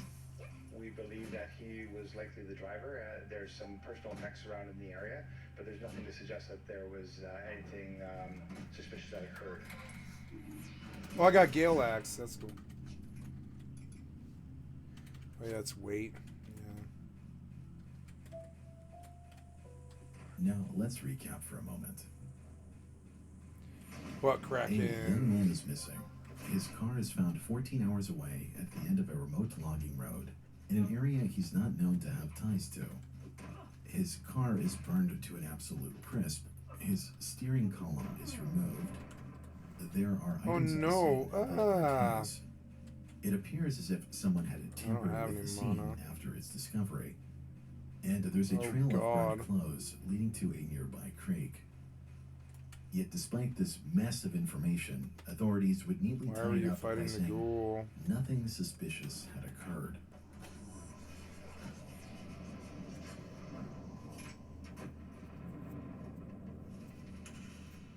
The mere insinuation that he did this on his own accord is absolutely ridiculous, especially when you factor in that Marshall had just recently paid off his truck. Yet, when push came to shove, and the initial search was called off within the first week of December, the Whistler RCMP would go on to insinuate that he just simply walked off into the woods. But come December 12th, 2019, the case would be reassigned to the Lethbridge Police Department, where they kept the case open as a missing persons case. But despite new leadership, they would once again refuse to acknowledge any possibility of foul play, and instead would go on to cite Marshall's recent failure to attend college classes as evidence that he had become withdrawn. As a consequence of the authorities' refusal to classify this case as criminal, no forensic tests were ever carried out. And after the RCMP had collected the loose items found at the scene, they simply just left the car to the elements. As far as I'm aware, to this very day, if you hike this trail, the car is just sitting out there. But after the LPD had done a final search in June of 2020, the case would take a rather strange turn.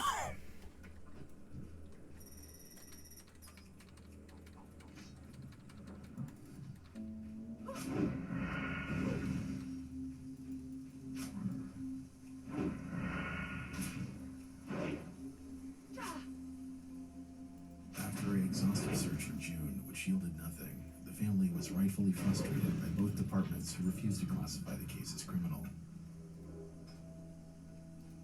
You see, given the fact that this case was technically a missing persons case, this created a bunch of red tape preventing the full pursuit of this investigation.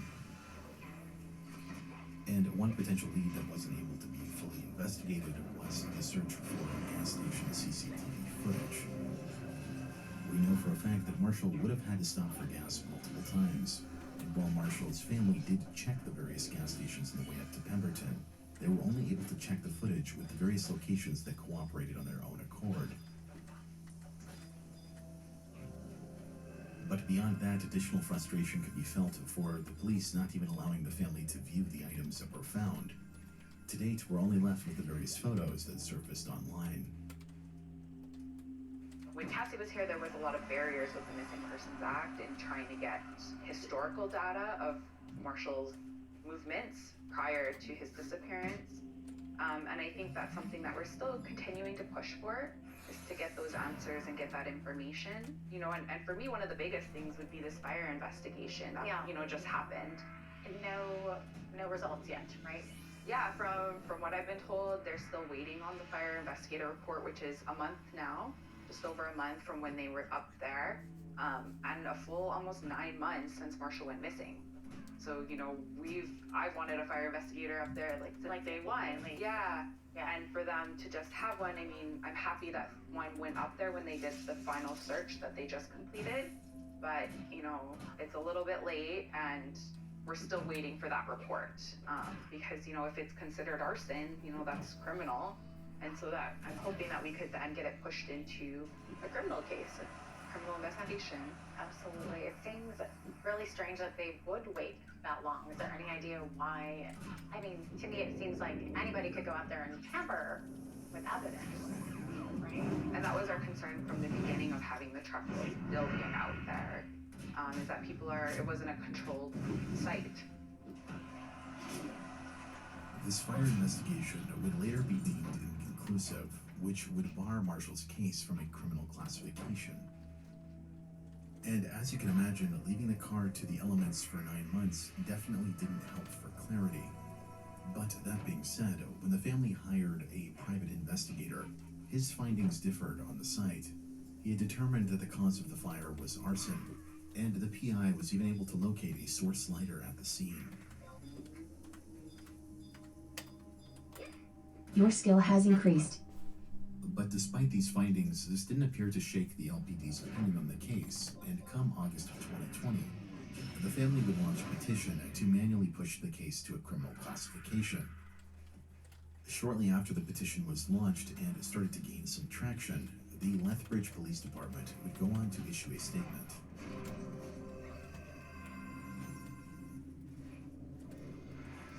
The Lethbridge Police Service understands the family of Marshall Iwasa is seeking answers in relation to his disappearance, and we can assure the community the investigation will remain open and ongoing until he's located. A thorough and comprehensive investigation has been undertaken, and any and all new evidence or information that comes to light in the future will continue to be vigorously pursued. Iwasa, who was 26 years old at the time he was reported missing, was last seen by his relatives in Lethbridge on November 17, 2019. He told the family he was returning to Calgary, but hasn't been seen or heard from since. He was reported missing on November 25th, 2019, after his burned-out trial was located in the BC backcountry. From the onset of the missing persons investigation, Iwasa's disappearance has been considered suspicious. However, as previously stated, there is no credible, corroborated, or compelling evidence to suggest foul play or that the murder is criminal in nature. Not all information and evidence in this case has been or can be shared publicly with the Iwasa family in order to protect the integrity of an ongoing investigation. LPS is aware of an online petition initiated by the Iwasa family to have the missing person case classified as criminal. However, in order for any investigation to be deemed criminal, there must be evidence to support that a crime has occurred. With respect to the Iwasa investigation, there is no such evidence and the matter cannot be reclassified at this time. No further comment or interviews will be provided in relation to this matter. Now, the public response to the statement was overwhelmingly negative, and for the various individuals who were following this case, they were quick to call out some perceived contradictions. First of all, it appears rather inaccurate for police to claim that they considered this case suspicious from the beginning, when we know for a fact that the RCMP initially stated that, quote, nothing suspicious had occurred, and then promptly closed the case. And second, it's typical for law enforcement to withhold information from the families to protect the integrity of an investigation, usually when you're building a case against a suspect. Yet despite this case being declared non-criminal, information is still being withheld at the expense of the family, which seems paradoxical given the circumstances. Additionally, members of Marshall's family have given statements that downplay the possibility of an investigation going on behind the scenes, instead insisting that they just never took his case seriously from the start. Because despite various new leads for this case coming in the coming months, the LPD would continue to ignore it. Foul play or not, arson is still a crime, and this statement was given as a way of diffusing the media attention that the family was generating for the case. Given these circumstances, it definitely makes you wonder why the authorities are refusing to approach Marshall's case under the context of a criminal investigation. And this question only becomes more prominent as you dive into the second thread. Your skill has increased.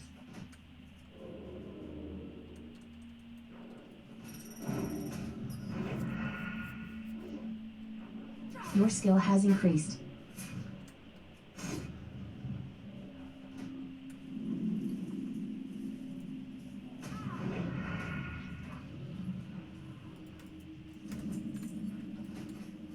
Your skill has increased.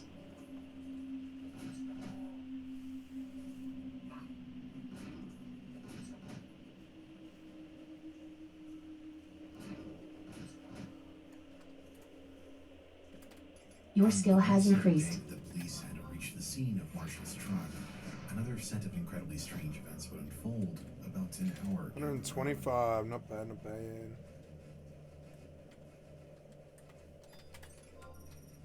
At 10 a.m., 29-year-old Daniel Rioch had been reported walking around the Chikai Ranch in Upper Squamish, acting incredibly strange. Oh, wow. He wasn't dressed for the weather, and at one point, the rancher had apparently spotted Daniel walking in the street with his shirt over his head in freezing temperatures. Upon greeting the rancher, he would ask to borrow his phone, where he would go on to make a call to his uncle. And so Danny takes the phone and he's like, "Hey, uncle, how are you doing?" And he started laughing, and my dad was like, "What's going on? Like, are you okay?" He was like, "Oh, I'm living in another timeline right now." That's what he said. My dad was like, "Okay." And then he started laughing again. He was like, "Yeah, I love you, Unc." And then he could hear the man in the background saying, "Oh, I need my phone back." So the ranch owner took the phone back and then was like, "Okay, the RCMP are here." And my dad was like, "Yeah, just let him take him and we'll figure out what's going on after." As a result of Daniel's strange behavior, he was taken into police custody for the day. But they inevitably released him at 5 p.m. as they had no reason to hold him. At 6 p.m., Daniel would be spotted on surveillance footage at Tim Hortons on Progress Way. Then at 6:46 p.m., he would be seen on surveillance at a nearby Walmart. 15 minutes later, he would return to Tim Hortons once again, where he'd get a ride back to the Chikai Ranch area towards the Squamish Indian Reservation where his family was located. Then later that evening at 1 a.m., Daniel would be last seen by his aunt Katrina walking off the back deck towards Lewis Lake.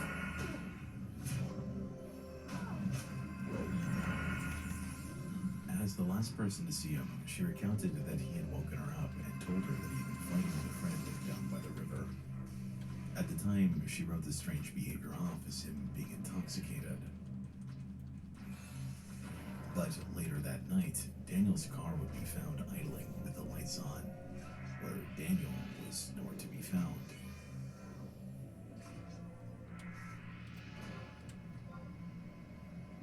It appeared as if Daniel had just stepped out of his car for a moment, as his cell phone was reported to be inside the vehicle.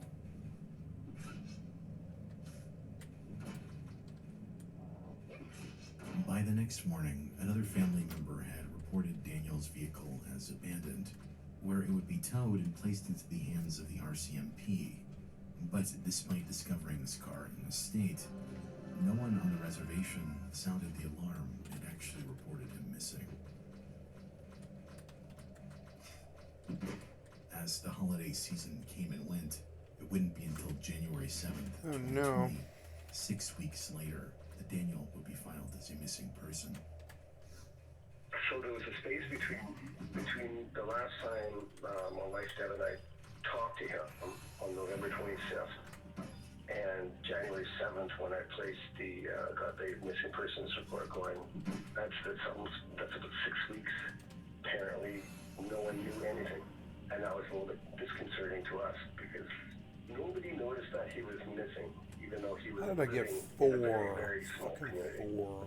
We've heard a lot of questions about that, to which there doesn't seem to be any logical answers. But I think it was a little bit quiet on that front. As soon as we made the RCMP missing persons report, everybody was now trying to be helpful. Shortly after the missing persons report was filed by Daniel's great uncle, who did not live on the reservation, the police would go on to solicit some general details about his disappearance to the public. But despite these efforts and a later search effort, nothing was seemingly found. And to best understand Daniel's situation, I should state for a bit of context that Daniel had a pretty rough upbringing. He was an indigenous First Squamish Nations male who grew up without either parents. His dad was never in the picture, and his mother was a working girl who had him at the age of 14. April Rioch, his mother, had been featured in a popular Canadian documentary called Through a Blue Lens. Produced by the National Film Board of Canada and released in 1999. Oh, I want to see that through a blue lens. Individuals in Vancouver's downtown. Vancouver.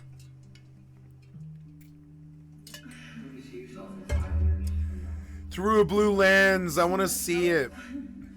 Doing dope. Yep. With my son in Squamish, or at least away from, far away from. I don't even have to be. I can be next door from downtown, but at least far away in my mind. A year after the film premiered, April was tragically found deceased in an alley on Christmas Day. Her passing the result of a robbery by an acquaintance. In turn, this would displace Daniel from the last of his nuclear family. And even leading up to Daniel's disappearance, he had seemingly been struggling to find his place in the world. Living somewhat nomadically, couch surfing between relatives' homes, and struggling with substance off and on. You've been examined. But that being said, Daniel had reportedly been making attempts to get his life back on track for the sake of his children. You see, Daniel was also a father. He was recently divorced, but when things were going well for him, he had steady work as a laborer for various companies. But despite Daniel's struggles, there's still a lot to consider when it comes to his disappearance.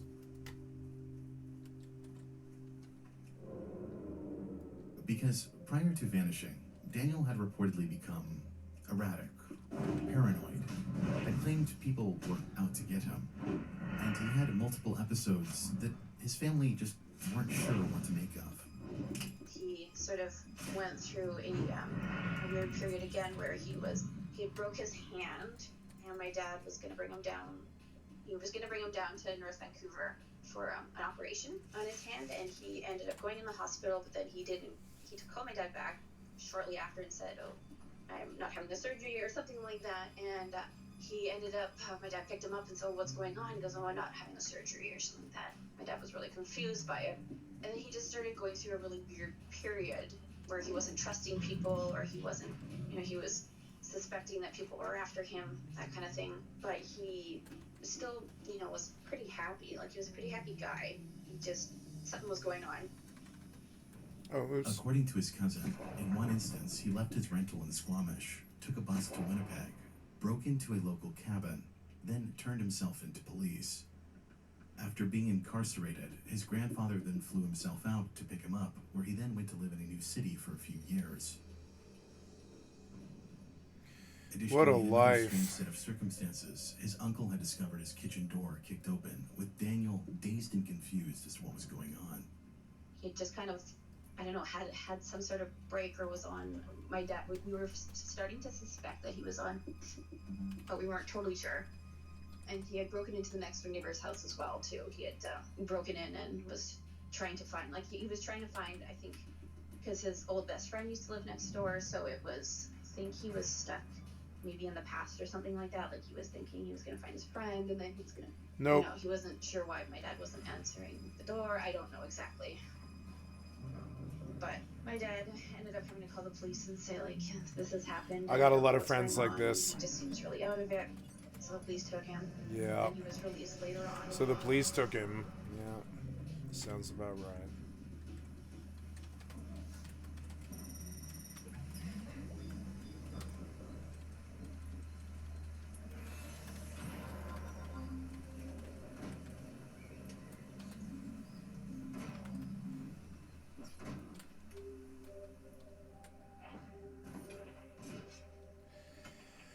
There was this series that was I originally found on Pornhub. That he experienced some form of psychosis as a result of his usage. Yep. There was an interesting series on Pornhub I stumbled on one time that was like Confessions of a Crack Whore. And that shit changed me. And it was weird because it was a porn.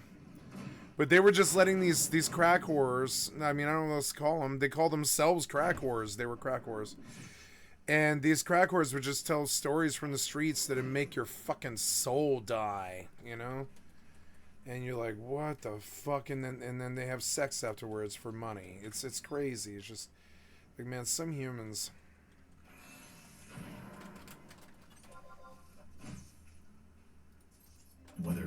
not this was solely substance related or rather brought on by a variety of factors remained unclear to members of his family. But obviously, evaluating the actions of an individual with bouts of irrational behavior is undeniably challenging when it comes to analyzing his disappearance. Not only was Daniel seemingly unpredictable, but he also seemed to give conflicting narratives regarding what was going on in his life. In one instance, Daniel told his uncle Rob that he needed to go to the hospital as a result of breaking his hand from punching a door. But over time, it was later revealed that Daniel had told others that his hand was shattered with a hammer by a group of individuals and he had been beaten up. Yeah, that's kind of things that happens to junkies, yeah. For quite some time, leading to him fleeing to a recovery center in Surrey, Canada. Yep. Like Bob. Like Heroin Bob. Yep. Knew some scabies punks that were just disgusting, frankly. Didn't wash for months and just not really human beings. Allegedly in relation to something Danny had stolen. This was covered in the True North I loved them, but they podcast were where they interviewed not members of his really family. living But there normal doesn't seem to be any lives. further details regarding who, what, or why. Even But by third here's world this is standards, they very weren't interesting. living normal lives. Recall this earlier screenshot from Daniel's ex-wife. She also highlighted that around the same time, Daniel had been hanging out with one particular relative. I don't want to hang out by This that. same that relative shrapnel. could later be found on a thread regarding Marshall Iwasa's burnt truck, stating that they recognized various items at the scene as being Daniel's, but then later stated they didn't want to give out any additional information for their own personal safety. And within the same thread, they would go on to claim that they needed to have a private family meeting to discuss the nature of this case, and that they no longer felt comfortable discussing details publicly. Later on, the same individual would go on to delete their comments from the thread, but not before these comments were screenshotted by a member of Marshall's Facebook group. But after reaching out to Marshall's family about this particular thread, they are aware of this case potentially tying into Daniel Rioch, and based on my messages to Dawson, Marshall's brother-in-law, they believe this case to be connected and have kept an eye on this angle of the story.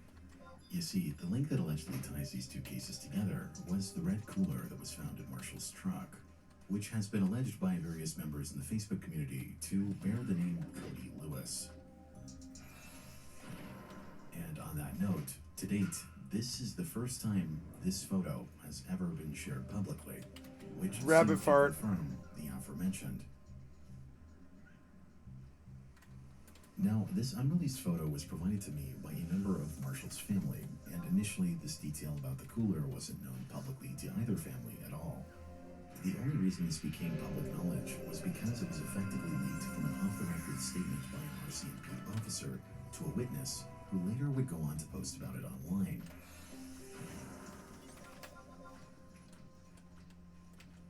According to Dawson, the RCMP couldn't figure out who this Cody Lewis was, but this is rather interesting as Lewis is a pretty predominant surname that runs on Daniel's side of the family that lives in the reservation. Within articles pertaining to the search for Daniel Rioch, it states that the Lewis family is the one spearheading it. You know what these stories always remind me of? There's always some murder or some death or something there. But like, so it does involve the authorities, but it always sounds to me like the straight world is trying to suss out some druggie's life and what happened to them. And it's weird because I'm not sure they ever really can. They've never lived that life. They never lived in and out of like motels and stuff that they broke into and shit like this. They've never, you know, they've never like they just not lived that life. Like there's this point where when you're on hard drugs and the police are after you and you have charges and they're throwing you in jail and now you've got another charge pending and you're running from them and you're living in motel rooms and you're doing dope with your drug dealer and you're just, you know, you're just like fucked up. And I just don't know why they try. I know because this particular one is because of all the death, like the death involved, but like it's weird when they try and suss it out, and especially these internet people, they're like, what, this was like a crazy mystery or whatever, and it's like, nah man, it's a crazy dope story. Yeah, there's always something crazy and dumb about dope stories, trust me. There's always something dumb. You know. Also last seen on Lewis Drive.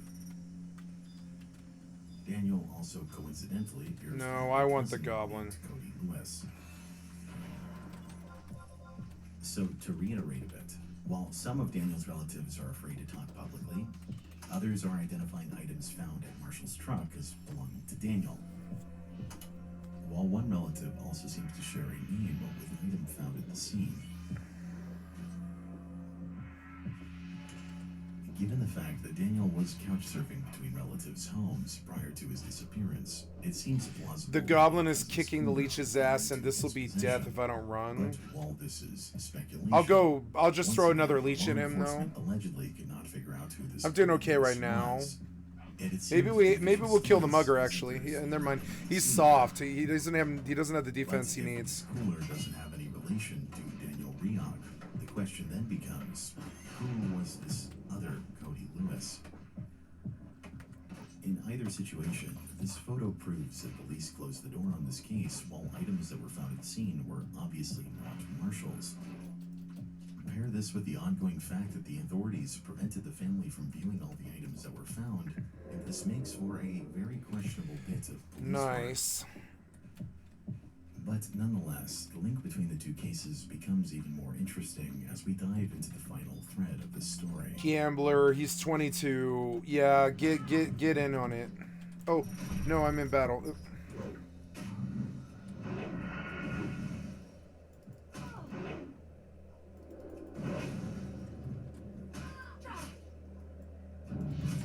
There's level 7, not bad. A few months into 2020, the RCMP would be notified of one additional lead, where an eyewitness would go on to claim to have seen both of the missing men at one particular location. Oh no, I need one more seed. Like, why did you tell me I'm done? I'm not. The location is a bar called That Irish Place in Squamish, British Columbia. Failed attempt. The witness is a local, a regular at the establishment, where he claimed to have interacted with both of the men while they were in the company of a third shady individual. According to the witness, the third man appeared to have power over what appeared to be Marshall and Daniel, where reportedly they were I like the axes. somewhat distressed. After all of them had sat down for a meal at the bar, the witness would have a brief, disturbing conversation with Daniel over a smoke, where shortly after, Daniel would be further observed heading back to the truck with the others.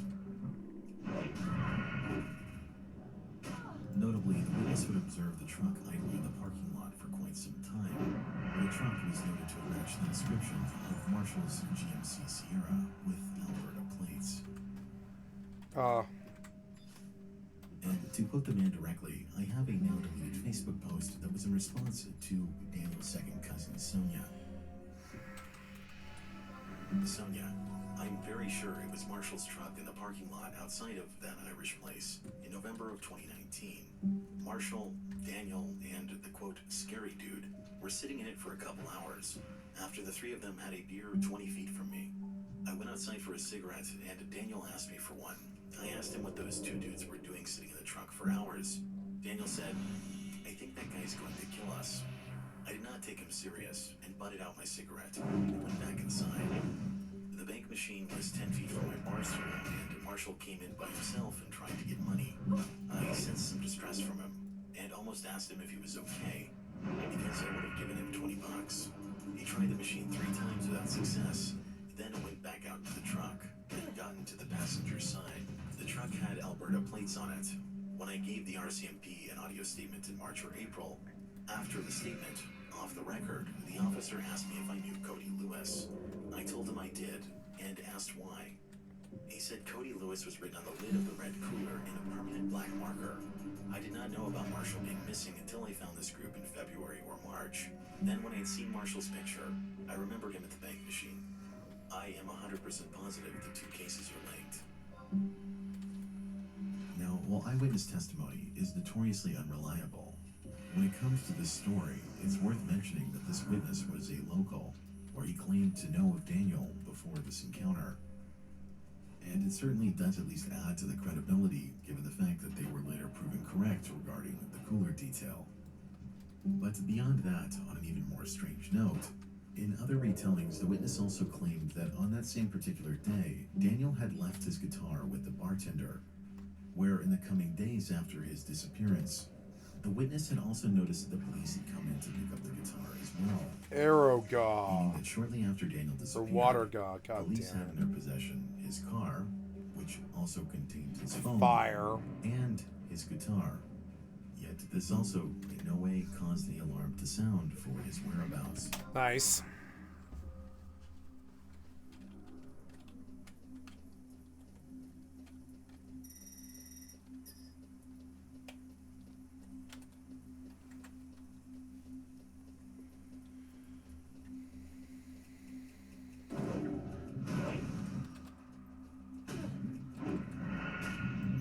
Goes without saying that there are a lot of unknowns in regards to this case. We don't have the full story when it comes to what transpired in the storage unit, and we don't even seem to remotely have a full picture on how this truck ended up where it did. But when it comes to things like the truck site, on one hand you have obvious hints of someone trying to conceal evidence with a fire, but then it seems like they also didn't get to quite finish what they started, with piles of loose items thrown about. It's almost as if the party responsible was interrupted, which could very well explain that weird trail of burned clothes leading to a body of water.